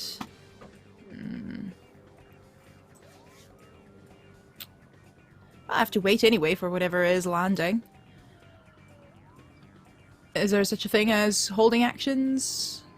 Yeah, I mean, you guys Because right can, yeah, if you kind of want to wait until whatever is coming comes, yeah, you could do that. All right, who you want to pass it on to? So she's gonna project a couple of cheerleaders all over, and they start chanting and dancing, and then they all point to Diesel, because I feel like whatever's coming is gonna be big and mean, and he's gonna have the most fun with it. Yeah, and he's currently, because he's up on the truck with this other person in this epic fight, which he definitely has an advantage of. It's definitely appropriate. So what's your, I guess, cheerleader cry, your battle cry? Like, what are you telling Diesel in order to not mess up? Oh god, I'm bad at this. I asked the one non-northern. Yeah. They're going to have different colors, different cheers, different shouts. It's all very, very cacophonous. But eventually it all turns from this noise to Diesel, Diesel, Diesel, Diesel, Diesel, into one big name chant. Heck yeah. All right, Diesel, I think that's a nice setup for your next action. It sure is. So on a turn, you get 2 actions, correct? Mm-hmm. Yeah, one's usually, you can only use one for an attack action. So usually the other ones are done like movement or stuff like that. So he's going to like fumble in his belt for one of his chems, which is a cowboy, and he's going to pop it and chug it real fast as his opponent is writhing in pain with his foot just hitting the steel. So that'll remove one of the exhaustions that he has, and then he's going to his piston fist is going to slowly start to churn, and he's just going to like step back, brace, and throw a wild haymaker directly at his opponent. Oh, heck yeah. All right, let's do this. Reaching back with the cacophony of Diesel, pushing your mechanisms to punch harder. What'd you get? The dice roll was a 70, plus impact is 25, so 95. All right, that is a hit. And, he chugged the cowboy, throws it over his shoulder, and just out of nowhere comes out with this right hook straight to the face of this poor person. All right, how much damage as you one punch him? It's a D8 plus 1, and it'll be 5 damage. All right, cool. I will roll to see if he can stay on the truck with you. And he does not. So yeah, you punch him, and he gets to that edge. And he's kind of like, and then he flops right off of the truck onto the ground, grabbing his knees like. His and then Reg's brain kind of like cycles through cool things to say in this awesome moment, but the only thing that pops in his head from all the corporate stuff is taste the rainbow. And in Corporal Kittens and Zeros, you can definitely see like the adware for oh man, taste the rainbow. What is that? Skittles. There you go, Skittles. You now have the attention of Skittles. This one shot is not sponsored by Skittles and or any other food and or fast food chain. There you go. Yet. I would like Skittles. That'd be cool. All right, awesome. So who do you want to pass it off to, Judy or Johnny next? Let's go Judy. Okay. Something big's coming out of the sky. Mm-hmm. Judy's just gonna like do one of these and look up. Way up. I guess also we need to get this vehicle out of here too, right? That's a whole thing? Yeah, like this has all your school's equipment in it for your community, all the stuff needed to learn and educate oneself. I can drive it to safety. Be back with you in a second, but you know, this one's probably going to follow us. I think that's going to be a thing, but for now, I'm gonna pop a street stim, and gain 1 extra action for a D4 bonus rounds, followed by 1 less action for D4 rounds. So I'm just gonna roll the D4. That was a 4 on the die. So I will get an extra action for the next 4 rounds. Heck yeah! All right. So Johnny. Yeah, so we don't quite see what's coming from the sky, right? We're just all prepping at the moment. Yeah, it looks like something big, but yeah, it's kind of hard to see exactly. I'm still on my little console. Oh, go ahead, Judy, please. I have a telescopic eye. All right, you look up. Like... Read your character sheets, kids. You never know when you might have a telescopic eye. Kind of sneaks up on you. But yeah, using your telescopic eye, you notice that it is pretty much this mechanized, about 20 feet tall robot of sorts with someone kind of in the cockpit on the 2 joysticks. With a Gatling gun on either side, as well as rocket launchers on the top. It's in kind of this camo stuff. And there is, on top of this, this strange looking, probably a cybernized, much like Diesel, but she has like this very fluorescent, large pink hair that comes out in pigtails. She is bulky as hell, and carrying what could only be like a large piece of wood with spikes in it. So what you're saying is I've met my new wife. Yeah, like... Okay. There's a couple of heart eye holograms around Judy. Yeah, just like, well... Little stars and hearts. It is a Tuesday. All right. Yeah. So I'm just gonna yell incoming, real big, kinda hot? Definitely coming in hot. And then I'll pop the street stim. And sorry, back to Johnny. Yeah, perfect. Yeah. All right, Johnny. So I will try and prep the team. I will do another targeting enhancement, this time on Diesel. So I'm going to roll a d4 here, and you're going to get... Oh, that's another 4. You get plus 10 to attack rolls against an opponent for the next 4 rounds, Diesel. Nice. So augmenting people's HUDs. I will also... let's see. I'm going to send out my small drone, which has a mounted small machine gun. Just maybe like 4 or 5 meters above the party, just to kind of intercept this big bulky lady. So yep, that's I think those are the you know what? I'll just use a street stim because everyone else is doing it, so we might as well just get ready.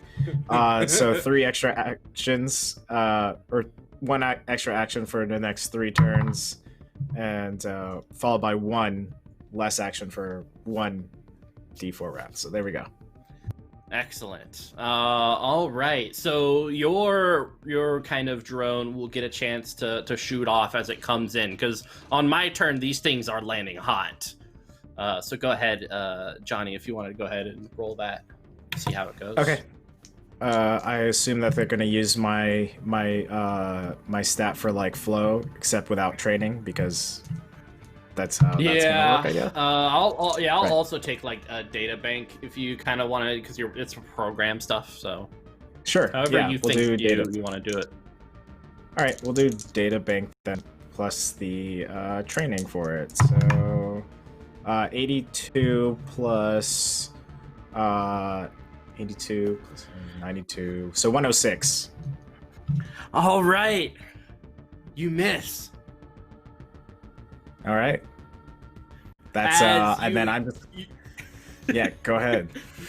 You're kind of seeing through your laptop as these shapes are coming plummeting into the ground, and as your machine gun kind of shoots off at this woman who's on top of this weird looking mech.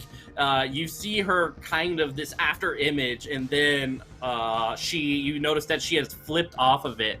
And on my turn, this large robot about 10 feet in height, with this person who has like this helmet on and like whose both hands are on these joysticks, aims their Gatling gun at everyone. And then this woman who was riding this mech all the way down does an amazing superhero landing right onto the street pavement as the ground buckles underneath her. And she looks up, kind of blowing some air on this pink pigtail that has covered part of her eyes.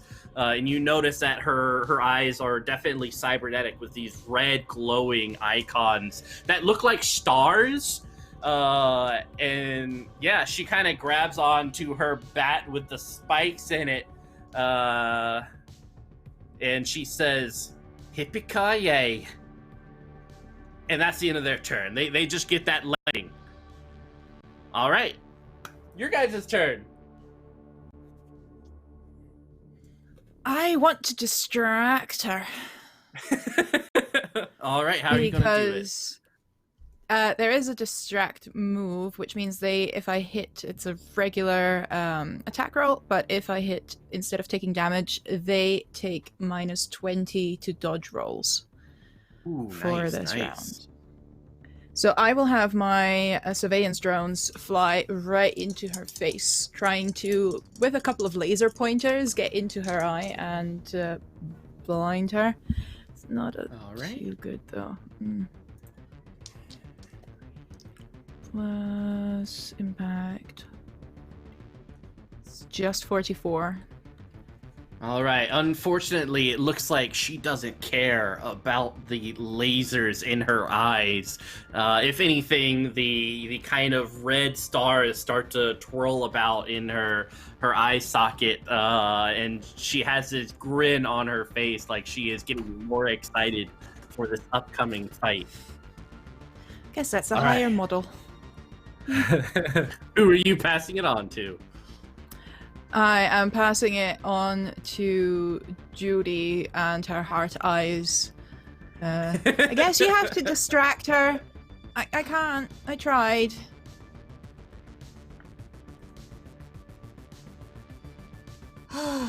Okay, focus. Distract her, not be distracted by her. Oh, that was... Sorry. Okay, I'm going to focus. These are the bad guys. These work for the corpse. I'm gonna pull out a stun nade. Pull pin and huck it into the fray to hopefully stun, just sort of to make sure that it hits the 20-foot or the 2 meter radius to hit the mech and the. All right. This. So that's going to be a flow roll, perhaps, or yeah, for a dexterity. Yeah, type definitely thing. flow. Mm-hmm. Okay.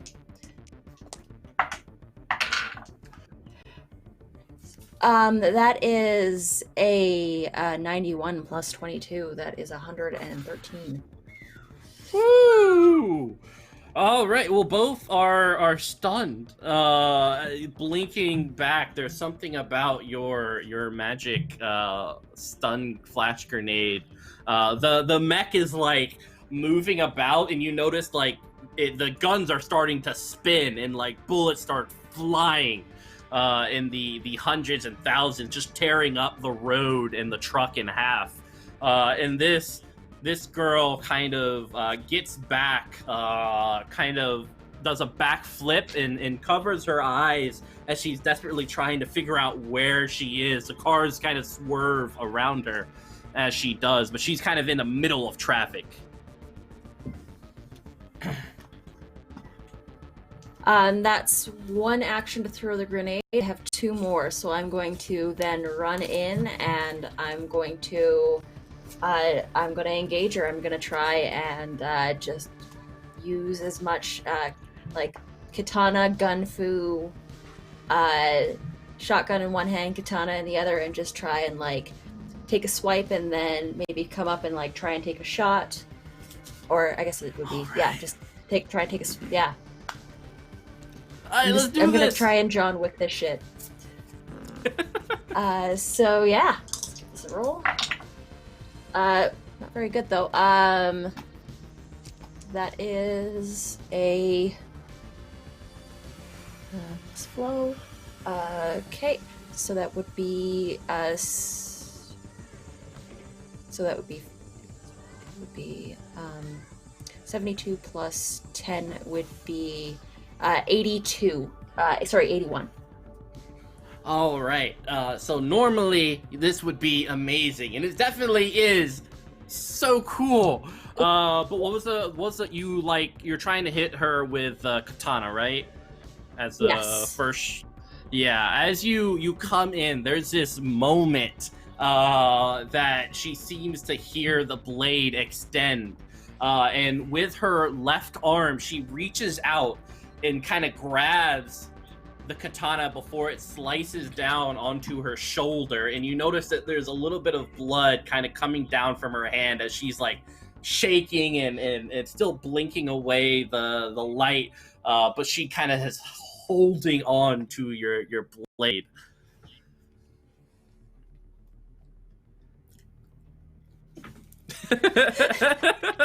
She can't see. You stunned her. What is this? You gotta wait. All right. So you can only do one attack action unless this stim thing allows you to do another one, which I don't think. Nope. So what you? Yeah. Act So this action to an extra action. okay. Cool. Yeah, so doing that's me. anything I'll else? pass it off. All right. Sounds good. Who are you passing it off to? I'm just making sure that I'm keeping her well and occupied. I'm going to throw it over to Johnny. All right. Okay. Johnny. I will, seeing all this going on, I will, I guess now it's like serious. This is end boss time, so I'm gonna take out my, how do we want to do this? Clearly, Judy's in love with her, so, I am just going to use my long staff and try and you know, hit this bulky lady in front of me. I just really think yeah. I can change her, you know? I think you can too. Exactly. It's healthy. That's a healthy approach.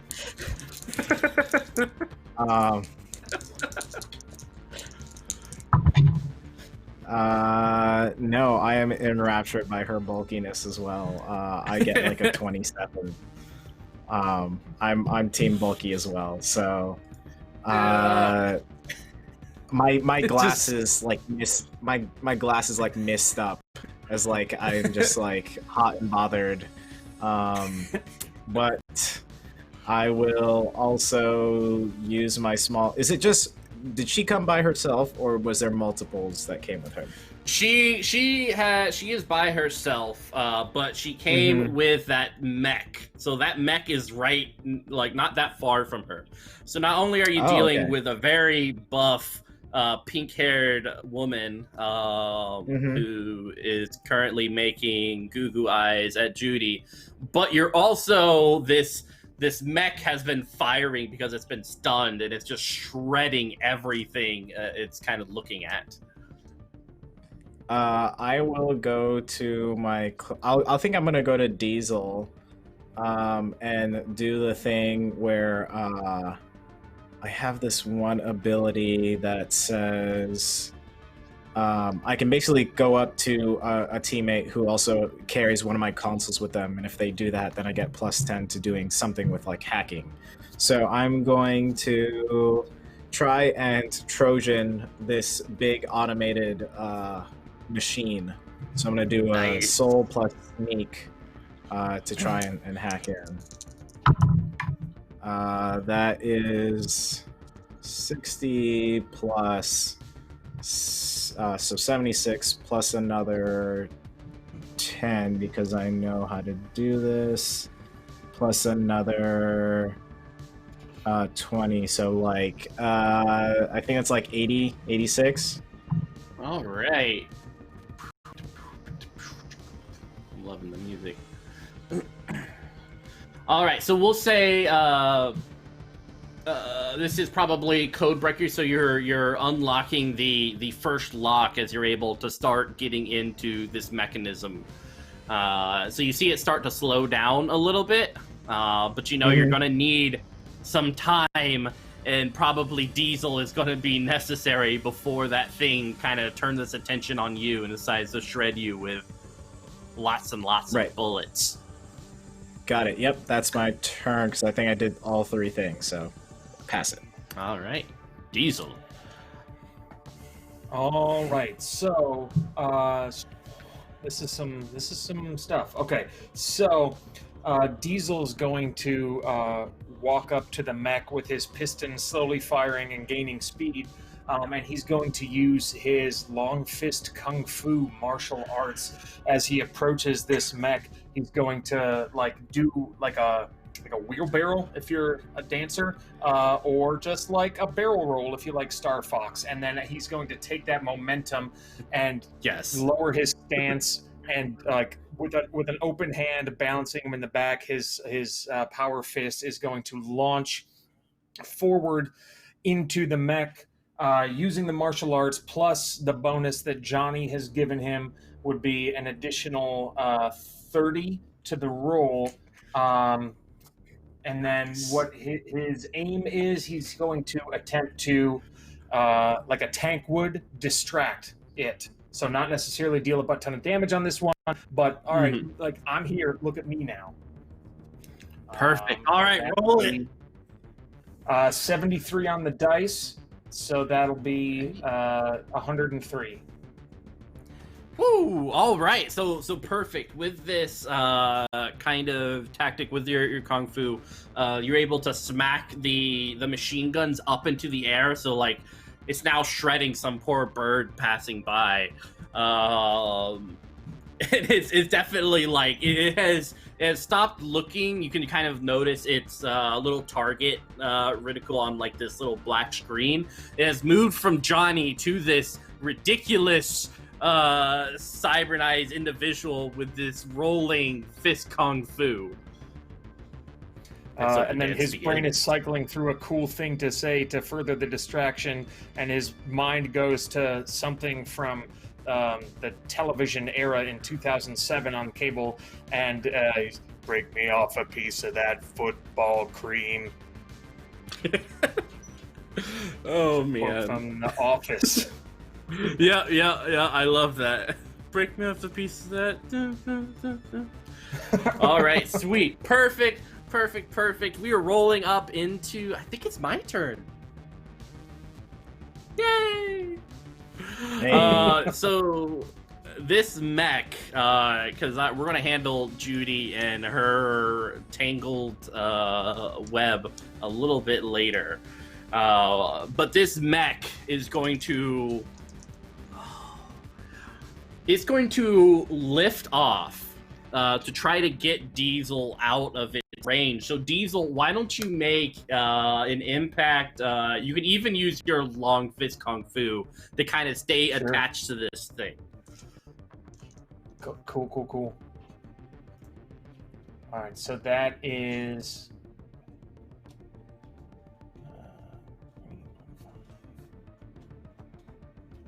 I'm so bad at math.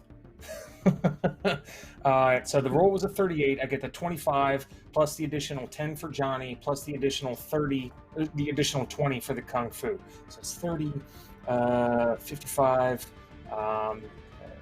92.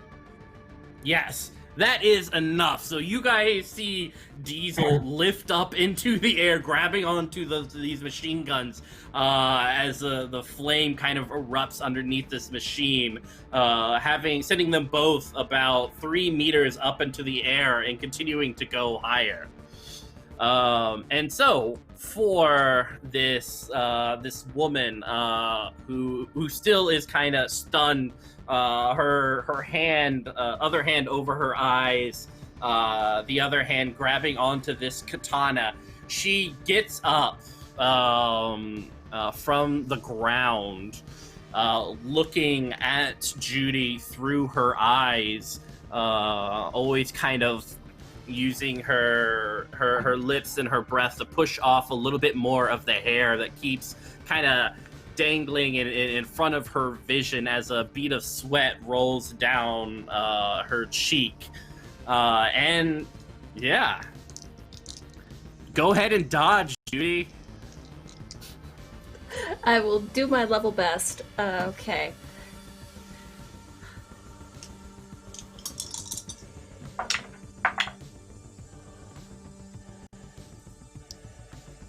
Uh, 42. Again. It's not enough. Nope. And it is amazing how flexible she is, because with the most elegant and powerful of movements, you see the muscles on her shoulders kind of bulge with this sweat as like it's her shirt is kind of cut off right at the shoulders. She grabs onto the katana, sends it down, and with her hands places it on your shoulder, flips over you, and so you can kind of get her hair as it cascades over your face, jumps up into the air and kicks you right in the back of the shoulder, dealing 6 damage to you. Okay. Yeah, that bumps me down. Okay. Okay. Thank you very much for the raid, Mercs of Mischief. Hi, welcome to this Axon Punk matchmaker combat. What? That is It's in a match. right. It's okay, sometimes love hurts. Sometimes love hurts. It's all part of the process. And yeah, as you kind of turn around and see her, you notice that her eyes are kind of sparkling in the appearance that she can see you, and she puts a cigarette into her mouth, lights it up, and then kind of looks at you like, let's do this.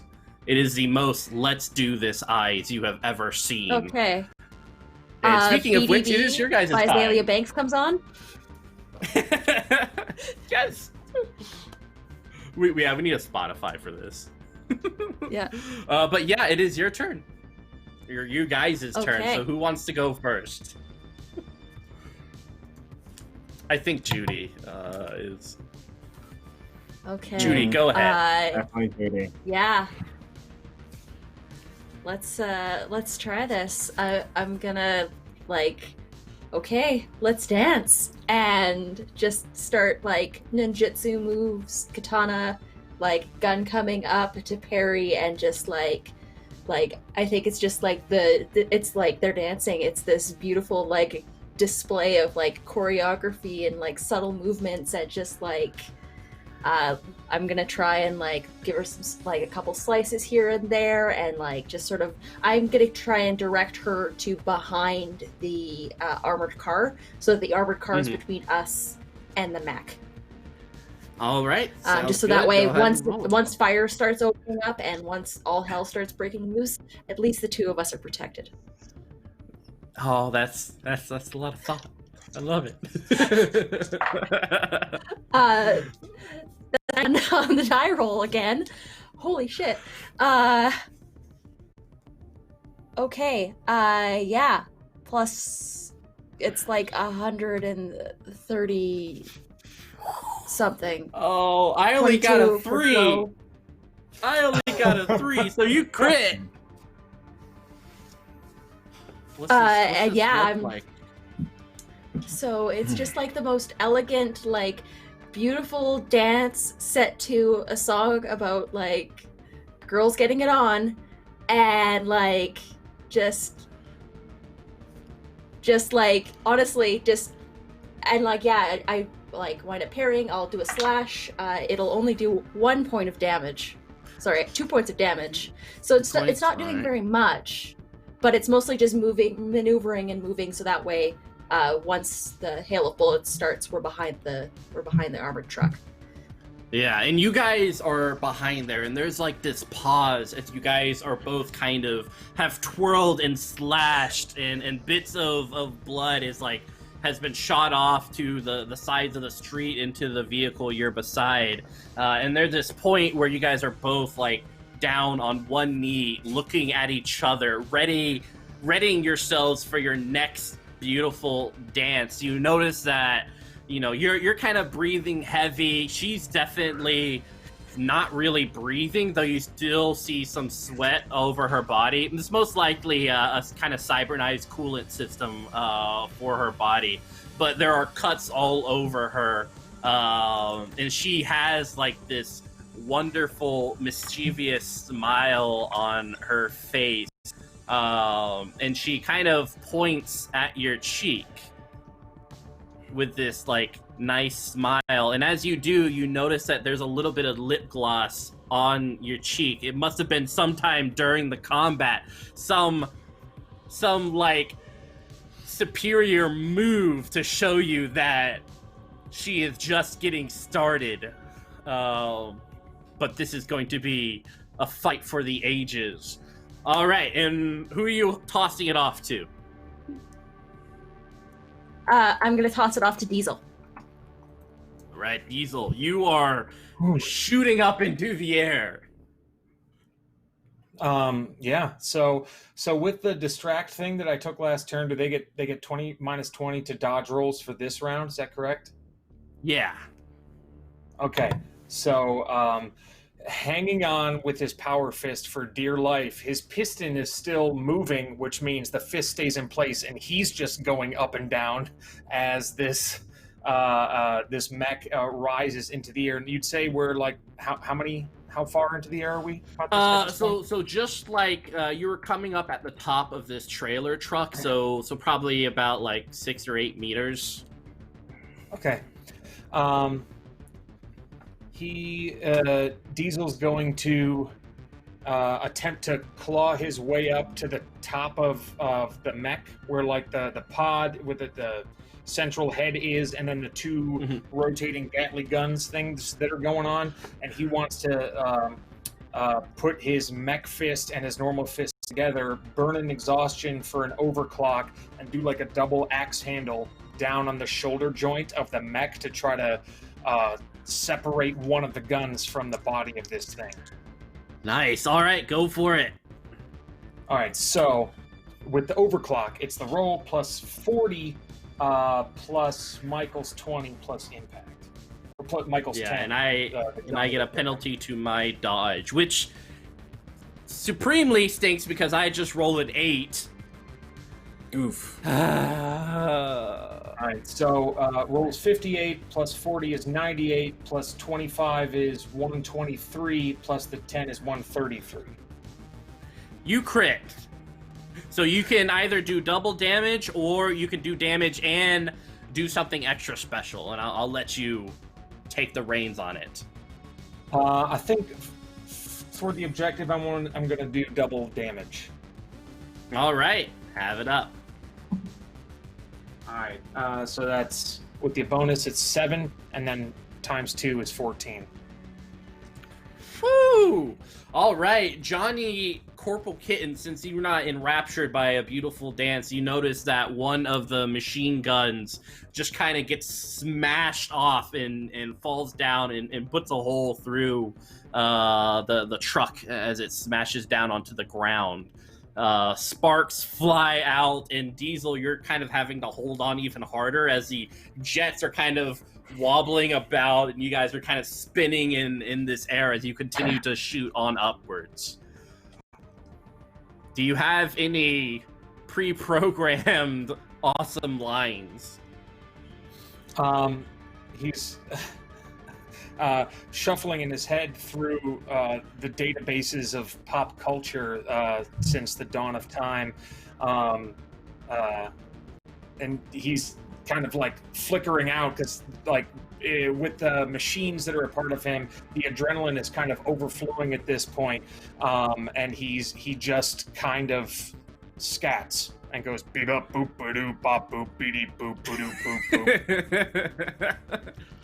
boop. Which only just leads more confusion by whatever you're fighting. If Corporal Kittens and Johnny can definitely see like the question marks above like this thing, like what?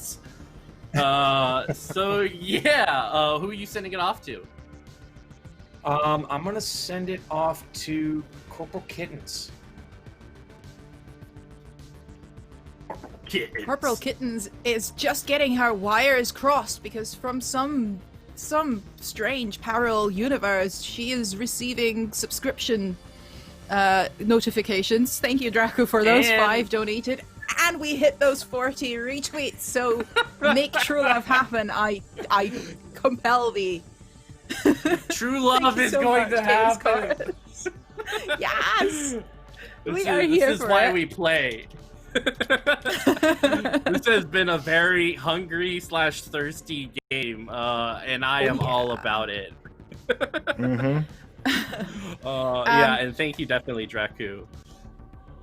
Can I, to both of my specials, because it's 2 actions I have, I don't know if that's just an attack or how that exactly works. The idea would be to try and charge up a detonate on the Gatling gun guy. All right. And to do a hostile takeover on a pink-haired woman just for flavor. If you'll allow it real quick. Yes, I will. I would like to have the detonation thing. I will roll that. That's going to be my main thing, which is a flow check. So, oh yeah, that's a 95 plus things. 95, 100, and 512. And that basically, depending on how many rounds a wireless power source charges, it takes a D8 explosion damage for each round. Ooh, nice. I think the Gatling gun is Alright. probably a bigger thing, so that's up to you how many rounds that would need. Yeah, so Overloading. we'll say next round you can go ahead and roll that D8. And that would be Sweet. perfect. And So for that your would be 2 other then. special thing. And for my other thing, it's mostly just being wingman for Judy. So suddenly in pink-haired woman's brain, there's this little voice going, "Hi. Have you met Judy? She's like really great.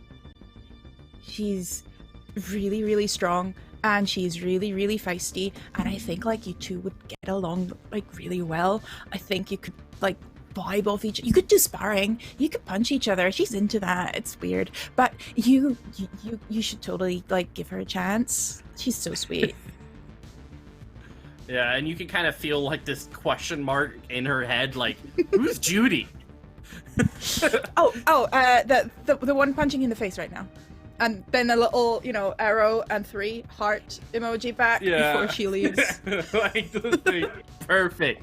All right, who are you sending it off to? I think actually it's just Johnny is next, right? Yeah. Johnny, All having right. been mostly sort of hiding in the back, kind of click-clacking. Hacking.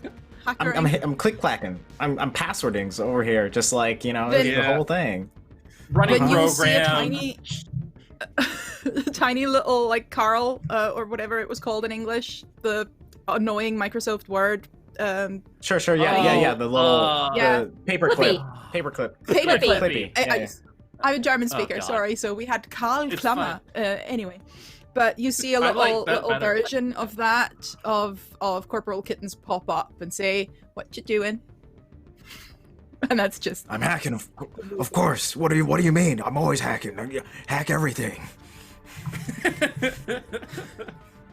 I'm gonna try and overload the Gatling gun person, so please don't be in the radius of the blast, because that would be bad. Have fun! And then she's away again.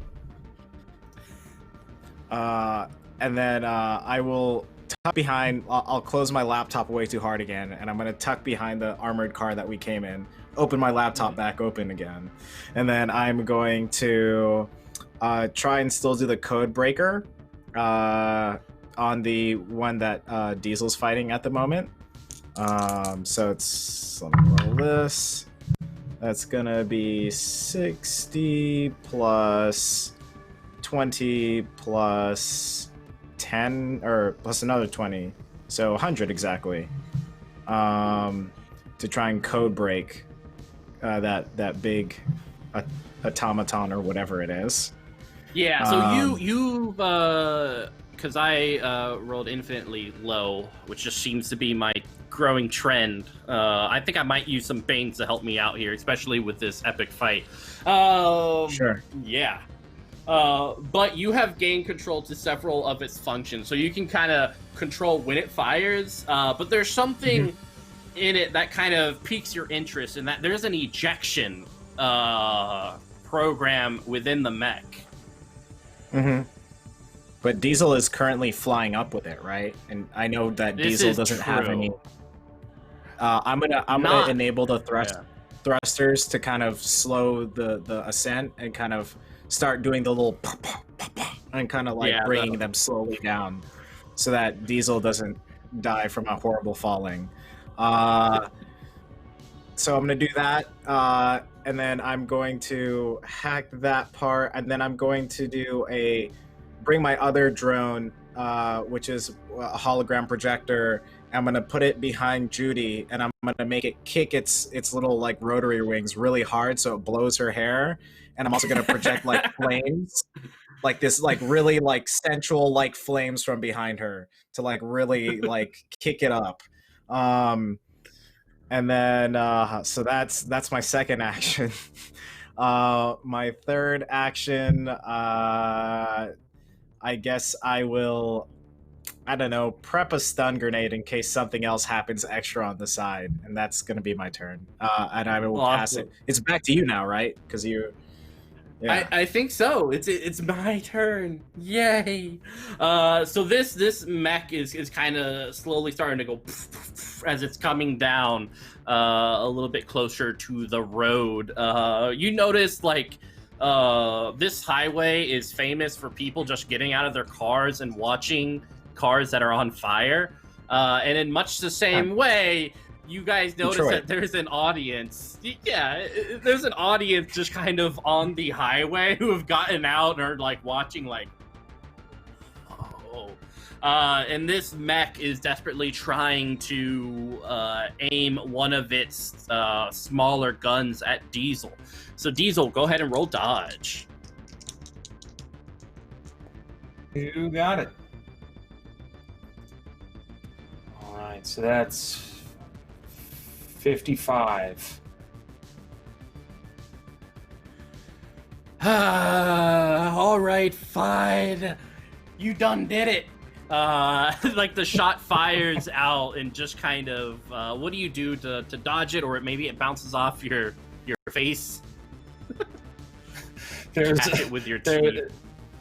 He's grabbing onto the mech as it's moving, and he notices that the gun is, attempting to aim at it, but something that Johnny does to it with the function things makes it shift at the very last second, and so Diesel's stoically not moving, and then the bullet just goes right past his head, and then he's processing in his brain again about stuff to potentially say that would insult this mech, and he's every kiss begins with K. Oh my god, I need these on a t-shirt. And his hair is all epically flowing in the wind. Yeah, it's like all right, so that was the mech failing. This woman kind of looks over at Judy, who, if I may say, looks majestic as fuck between Corporal Kitten's, Judy's naturalness, and Diesel and everyone, and Johnny kind of helping her out in various ways. You even have some of the cheering crowd going like, will they? Won't they? Are we gonna find out? Who knows? And in the most romantic way possible, she is going to line up for a haymaker. So Judy, dodge. Okay. I have not been rolling well on my dodge rolls lately, so let's find out if this happens. That's good though. That's really good. That is 102. All right. Is it not enough? It is enough. It is enough. How do you do it as she kind of wrings her hand back, gives it a slight peck with her lips, and then this fist comes flying at you as fast as possible, right towards your face. I think I just sort of, I'll do like the jujitsu, grab, redirect the flow, and then I'll try and just give her a judo throw so that she's flat on her back on the ground. All right. I like this. All right, so are you using a special move or kind of waiting for the next turn to complete this epicness? I'm just going to wait for the next turn to complete this next bit of flow that goes with it. All right. So my turn's done. So I think, Judy, why don't you go ahead? I'm just going to stand over her with the sword under her chin and say, it doesn't have to end like this. Unshackle yourself from your corporate masters. All I right. can help Why don't you give me soul and whatever training you think would be, and every person who has helped you on this endeavor gives you a +10 to your roll. So I believe was it kittens, zeros? I think Angel's kind of been occupied by a giant mech. I mean, I can shout something from the top of the mech to help. Diesel's the wingman. He's like, all right, I gotta take this robot person so that Judy can do her thing. Yeah. Allowing for it to happen. So literally in the air, wingman. I've got dialects and slang. Yes. As something that I have proficiency in. The corps perfect. haven't done anything for you. You need to just free yourself from them. Okay. That is a... okay, so that's... so 42, 52, and then I get one from Corporal Kittens and Johnny. Yeah, you get a So plus that's 10 for each one, so from plus each 20. person. That's 72 total. I don't know if it's enough. I don't know if my love is enough. Yeah, she looks at you And kind of her star red eyes look off into the clouds as they're drifting slowly over the horizon. And there's like this moment where the wind starts to pick up and her hair does its customary thing where it gets into her face, and you see her hand rise up to push it out of her eyes so she can see you and your fullness. And you can never remember when you've been seen like this.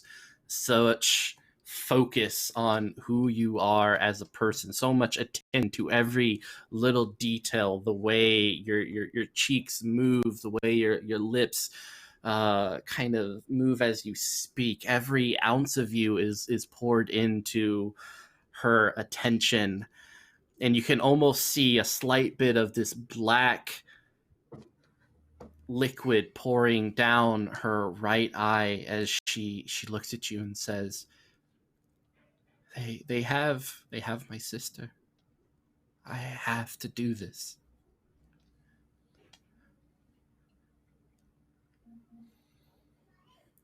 I understand. We can stop them together. And that's gonna be it. We're just gonna be locked in this moment, I think. And I'll pass it off to Corporal Kittens. Meow.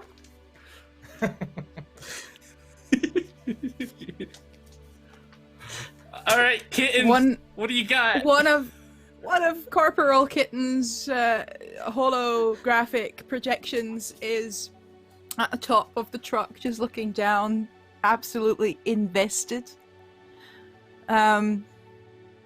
Another little projection starts fluttering around. I did it too. You can do it. We can help you. You can be one of us. And another projection is sort of looking at the mech that's still floating around and is starting to explode. And I'm assuming Diesel is still with it, right? Yep. You might want to stay away from that. And she just mimes a huge explosion. All right. So is this the point in time where your thing activates? I know I said 2 turns, so I don't know 100%. Like, it's kind of open how long I'm going that to sort of say stuff yes. takes, but I'm Yes. assuming there'll be a big boom and Diesel's gonna be in the middle of it. I'm sorry, but I also want to see what happens. So that's so why on don't you 2d8, go ahead and roll damage? Yes. That's unfortunately just 7 damage on 2d8. Yeah, I mean, that's good. The health points in here aren't that, like, grand, even for a mech. Yeah. And so we'll say this is going to happen at the end of your guys' turn. So, Diesel, you notice that there are sparks flying from the mechanism. There's this overheating thing, and you can feel your hand starting to burn. All right. So... and Kittens is, like, making... my go? I think that's appropriate. Kittens, did you have anything else? Yeah, I think it's you, Diesel. Nope. Okay. So things are getting hot. Things are getting heavy. In more than They one are. meaning. So he's going to try to ride this thing into the general vicinity and use the momentum of its movement to leap off into the general area behind where Judy and this pink-haired opponent are locked, enraptured with one another. Oh, I love it. All right. Go ahead and try to kind of steer this thing around. So probably like an impact. What else do you think? With kind of like leaping off of it, maybe an acrobatics. Ooh, yeah, that's perfect. And that would be flow, and I have 1 training in that, so that'd be plus 10, so it'd be plus 25 total. And the roll is, it would be 76. The All dice right, was perfect. 50. Yeah. All right, so we will take care of that at the end of this round as it all comes together in the most dramatic of moments. So Zero, I believe you are up next. Yeah, I'm gonna hear this back and forth between Judy and this antagonist trying to make a protagonist over here, and I say, well, I can't hack love, but I can make and break connections. And I'm gonna go up to Judy, and because she also has one of the consoles probably on her person, like in her backpack, I'm gonna go on her console, and I'm gonna look at the person that she's like in a fight / whatever with. And I'm gonna do my IP mask, and I'm gonna try and IP mask the person that she's against, so that the corporations don't know that she has turned and can't track her, so that we can find her sister. So I'm gonna do that. Yeah. So I'm gonna roll Soul plus Sneak to try and make this happen. That is 73 plus 18, which is 91. Plus, what is the other one? I need to look at this. Sneak. 91, sneak. So 101 to do that. To try and mask that lady's IP address so that they don't know what she's doing or what she's up to. I'm going to make it seem like she's still doing her job. So what does this look like? Are you making a copy? Or are you putting like the little sensor, like the giant black bar over her? Are you blurring her image? I'm gonna project like what I'm doing right next to Judy as I'm working on this, and I like look at her like IP address because she has all this stuff on her, like augments, and she's gonna see all the augments, like the serial codes, like start to null. They're just gonna say null, as if either she's killed or she doesn't exist, so that her IP is gone from the system. Oh, perfect! Yes! And it's just at that ending as Diesel does this flip that there's this huge explosion as like fire erupts from the sky. And you hear several people who have been watching this whole thing like go, "Woo! That's crazy." Someone call the cops? I don't know.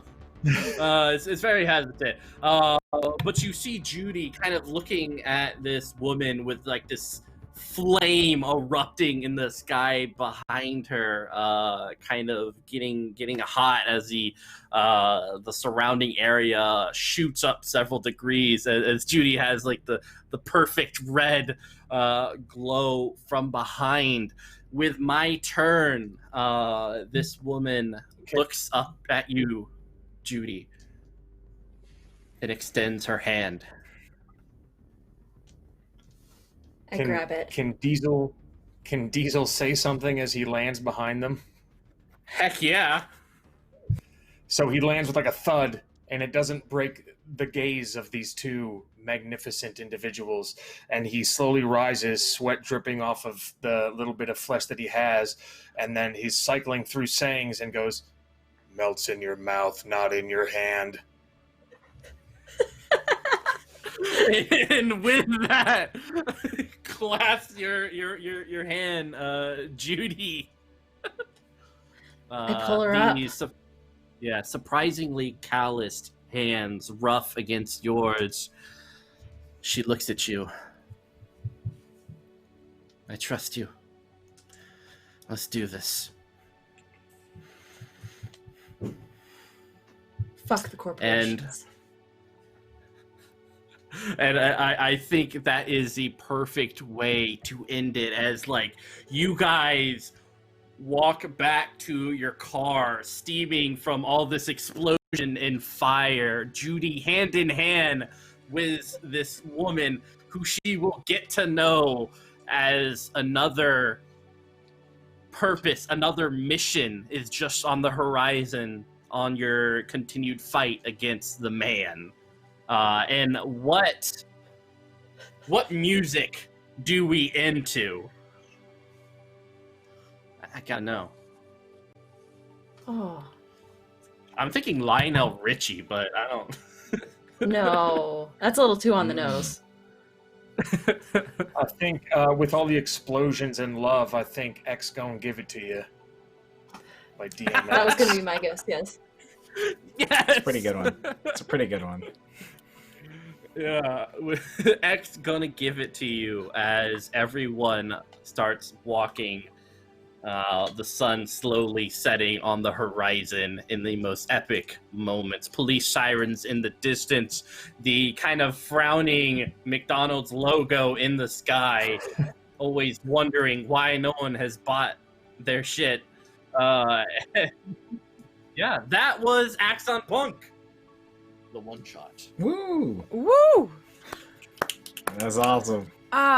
This had everything. It had explosions, it had hacking, it had bomb-ass music, it had love. True love. There was no romance mechanic in this game, but we made one. Counter roleplay putting in the romance. Is it just me? Go for it. No, I was Go just for on a romance panel yesterday, so like I saw the things happening. I was like, I gotta support this. I gotta ship it. I'm here for it. But it's everywhere at the moment. Is it just me, or is it really all over RPG on Twitter? Everyone just wants the romance angle in every single. This is what the pandemic is doing to us. We are so thirsty. We're so thirsty all the time. When I go into a bookstore, I definitely pause at the bare-chested man on the romance novels, and I'm like, well, hello there. But that's just me. It's incredibly specific, Mitch. We started with a big, was big that too gulp. much? We started with a big gulp, we and support it. that was a precursor. That big gulp was a precursor. Like, this lady real thirsty. She gotta find her lady right now. 64 ounces of love.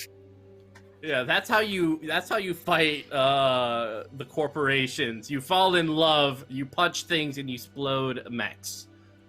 If that's not what you do, then I don't know what else needs to happen.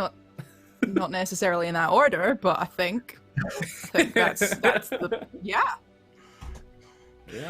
Awesome. that was amazing. This is my heart, my whole heart. This is fun. I really like the setting is great. I like the D100 rolls. I think generally the cooperative aspect of it is really beautifully done. The rhythm mechanic, that's gorgeous. I love it. Yeah, done a great job there. I mean, if we go through favorite scenes and favorite aspects, favorite mechanics, obviously the thirst will be at the top. But I really enjoyed the setting, reading through the general starting rules. It's very intuitive. It's very, very, like I said, cooperative. That seems to be the heart and the center of it all. And the way to do it with storytelling, with narrative, is really well done. I love that beginning fight with blowing the dude up on stage. I think it lends itself to that sort of play style really beautifully. So I'm absolutely here for it. I'm going to hand over to Panita as favorite scene or what your thoughts are on the mechanics, but I'm also pretty sure what I'm going to get there is heart eyes. Well, I do love the cooperative mechanics in this game, and the fact that you use the D100 it's different from a lot of the other games that I've played in, because a lot of them are D20 base. But yeah, my favorite scene is actually like the cheerleaders, like just chanting Diesel, Diesel, Diesel. I was pretty sold on that one, and then I think also Taste the Rainbow, as in a response, was pretty choice. That's my favorite part. Yeah, I'll move it over to Bill or Diesel. Yeah, I had so many. I still think the stuff that got me most hype was Johnny and Corporal Kittens using parts of their turn to increase Judy Fallout's chances with this. The pink-haired person. I was just like, I was getting so hyped, and I'm like, yo, I gotta contribute something. I gotta do something. So I was like, that's what I landed and said. That's what I wanted to shout off of the mech to try to give you an additional bonus. But all of the things like are meant to like fit perfectly and complement everyone else's abilities and classes, which is so cool. Like it's the opposite of selfish. Cool. It's designed to be the opposite of selfish gaming, which is There's so so fun. much synergy.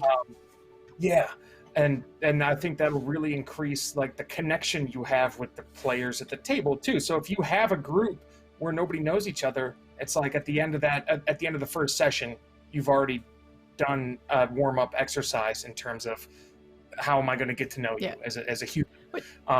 Which is kind of what happened here as well, because I've known all of you individually and what you're doing and via Twitter, but I've never actually played a game with any of you guys, and it felt so organic. Yeah. I think I've played one game with you, Lydia, the Trouble in the Second City. Oh yeah, that's true. And we had the Dr. But, RPG thing, but yeah. But yeah, other than that, we haven't really. Yeah, but at the end of this, Ages ago. everyone sort of gelled. Oh yeah, ages and ages.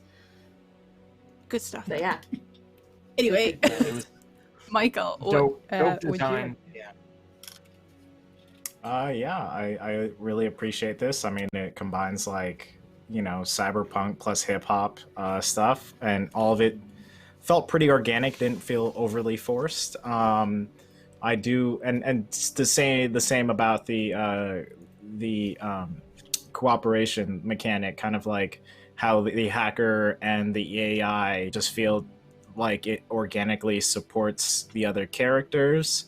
It doesn't feel like you are losing out on your whole turn just to help your teammates out, or that your abilities aren't for you to use. It feels like they're very modular, so you can kind of just either use it to buff yourself up or to help in a scenario like we displayed today with the relationship thing, and like trying to augment my teammates so that I saw that they were missing some of their stuff, and I was like, let's make sure that our melee people are crushing it. So that was really great, and just love the aesthetic of reading through the little rules, the quick rules booklet. Love the aesthetic of everything. It gives you, if you're a role player that finds it hard to find like motivation to kind of get into characters, this one provides like what they were thinking about these characters via music or art or whatever. So really great. How was it to GM for this bunch of thirsty Oh man, thirsty people? Yeah, when I first signed up for this, I didn't realize it would be a hungry, thirsty game. But it is exactly what everyone needed tonight. It was awesome. It was so much fun, and everyone did such a good job, like bringing their characters to life. And I could see like you guys' just continued adventures and wonderful stories telling with each other as you guys have like this crew where you guys help each other out and try to look out for the community. And like I love the creation of the bar and the relationship between you guys and Cindy, and the fact that you got that tartar sauce waiting for you back home in Baltimore.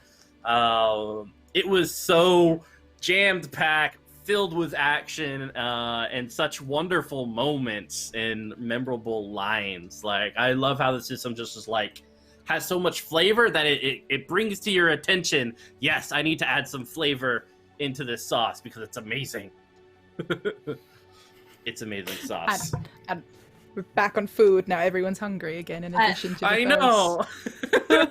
And where's my big? One more quick thing, like the way that your character has trouble in background automatically built in, as well as a brief description.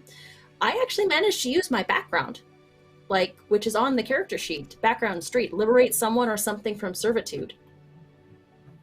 Nice. Oh I my did gosh. that. Mission accomplished. Actually, there's it's all there. It's all baked in, and the fact that we were able to incorporate it in the story in such an amazing way, it worked out fantastic.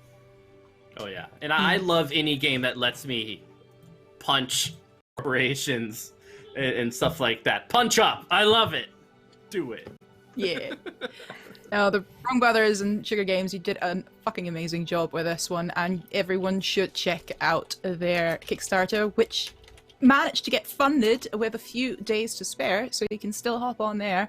But we're so happy that this project is going ahead, is getting the expansions. Check out the link in chat. And we're just going to have a little goodbye moment here. If you all want to say where you are, who you are, what you do. And let's start back with Mitch and go around. Mitch, Michael, Bill, Panita.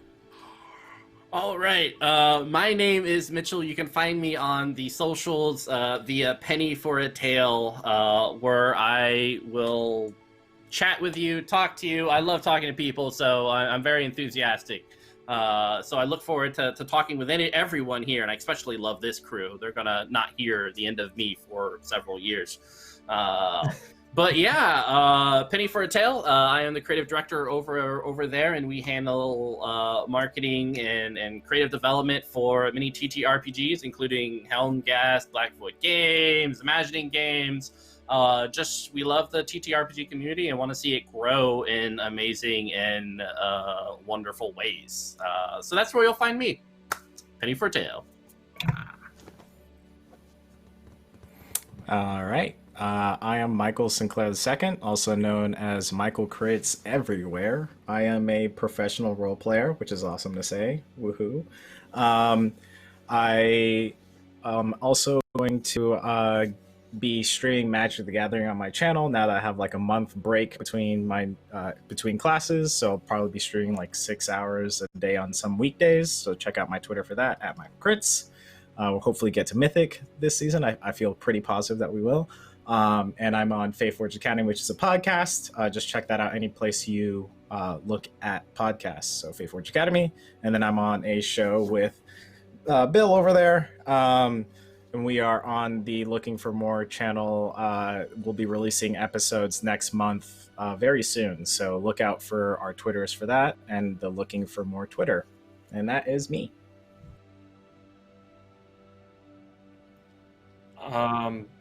Well, yeah, one thing I'll be doing this week is watching Michael own Magic the Gathering Arena. That's for sure, because I'm not nearly as good as him, and I like watching people that are better than me because it makes me better. You can find me on the internets at Bill of the Forest. I'm the Director of Business Development at LFM Network, that's the show that we're in. So if you have any inquiries and you want to work together and do some fun stuff with us, hit me up at bill@lfm.network, and we can get something started. If I'm here to support awesome people. Michael's dope. All these people are super dope. Please follow them. Invest some time and energy into all this stuff. And as far as this game, I already bought the PDF of the original, but I will definitely be supporting the Kickstarter because I want to play this with my high school buddies who are all into this. So I'll be getting something together, and we'll be on a Zoom call playing it as soon as I can get something together for them. This was so much fun, and it's so flexible for you guys to have a great time. I can't wait to be able to do it again. Thanks for watching.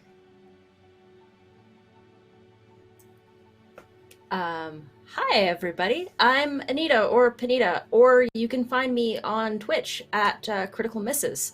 I run an inclusive TTRPG space where we play games in a non-judgmental environment and learn it for people who are gender marginalized or otherwise looking to get into games without being intimidated by the boys clubs and game stores.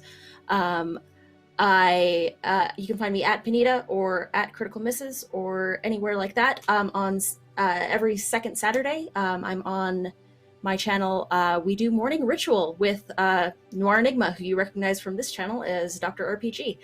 And other than that, we play games. We do System Shock, where we learn a game with no idea and no planning. And a couple other things that are coming down the pipe in the next month or so. I'm very excited to get started. But yeah, that's about me. Awesome. And do check out all these fantastic people, fantastic role players with so many great projects. And stop by in our Discord as well on Encounter Roleplay and for our shows next week. I will be there because I live there now because Charlie owns my soul, or what's left of it. I'm half Ars Hermit Lydia. I'm here a lot. On Friday, you can find me in Diesel Punks, which is the Apocalypse World game we have, and I'll be showing up for some one-shots. Wednesdays, we also have a couple of things planning starting next week. I'm on Coupled Press a lot on Tuesday with a GM advice show, which funnily enough has the topic romance in RPGs this Tuesday at 8 p.m. EDT, and the big premiere on Monday, my big baby. Putting a link in chat if anyone wants to check this out. Lessons in Deep Magic, the new Deep Magic supplement Coupled Press put out, which is all the chaos magic you can ever wish for, and I'm going to run a 16-week campaign there with Noir Enigma, funnily enough. He's popping up everywhere today. He was on LFM earlier today as well. We've got Colonomicon, we've got Dracu, and we also have Savvy Seaworth. So check that out. Tomorrow, Monday, is the premiere at 8 p.m. EDT, and I've done some character art for them as well, so that's on the Twitter I just linked. We also have a couple of things coming up with Encounter Roleplay, like Encounter Con in the last weekend of August, 29th and 30th. And if you head into our Discord, you can still sign up for the games there. It's basically a weekend's worth of games, 6 streamed ones. I'm going to do a Meat Grinder, our charity game where we collect for charity, Thrive DC in this case. Get murdered for a good cause. It's fun. And many other non-stream games you can all sign up for in our Discord. We also, you are, Mitch. You're running Kids on Brooms for that. So check that out. And of course, check out our sponsors as well. And for everyone who's still with us on YouTube watching in the future, thank you so much. Let us know in the comments how you enjoyed this. Let the guys from Axon Punk know how you enjoyed this as well.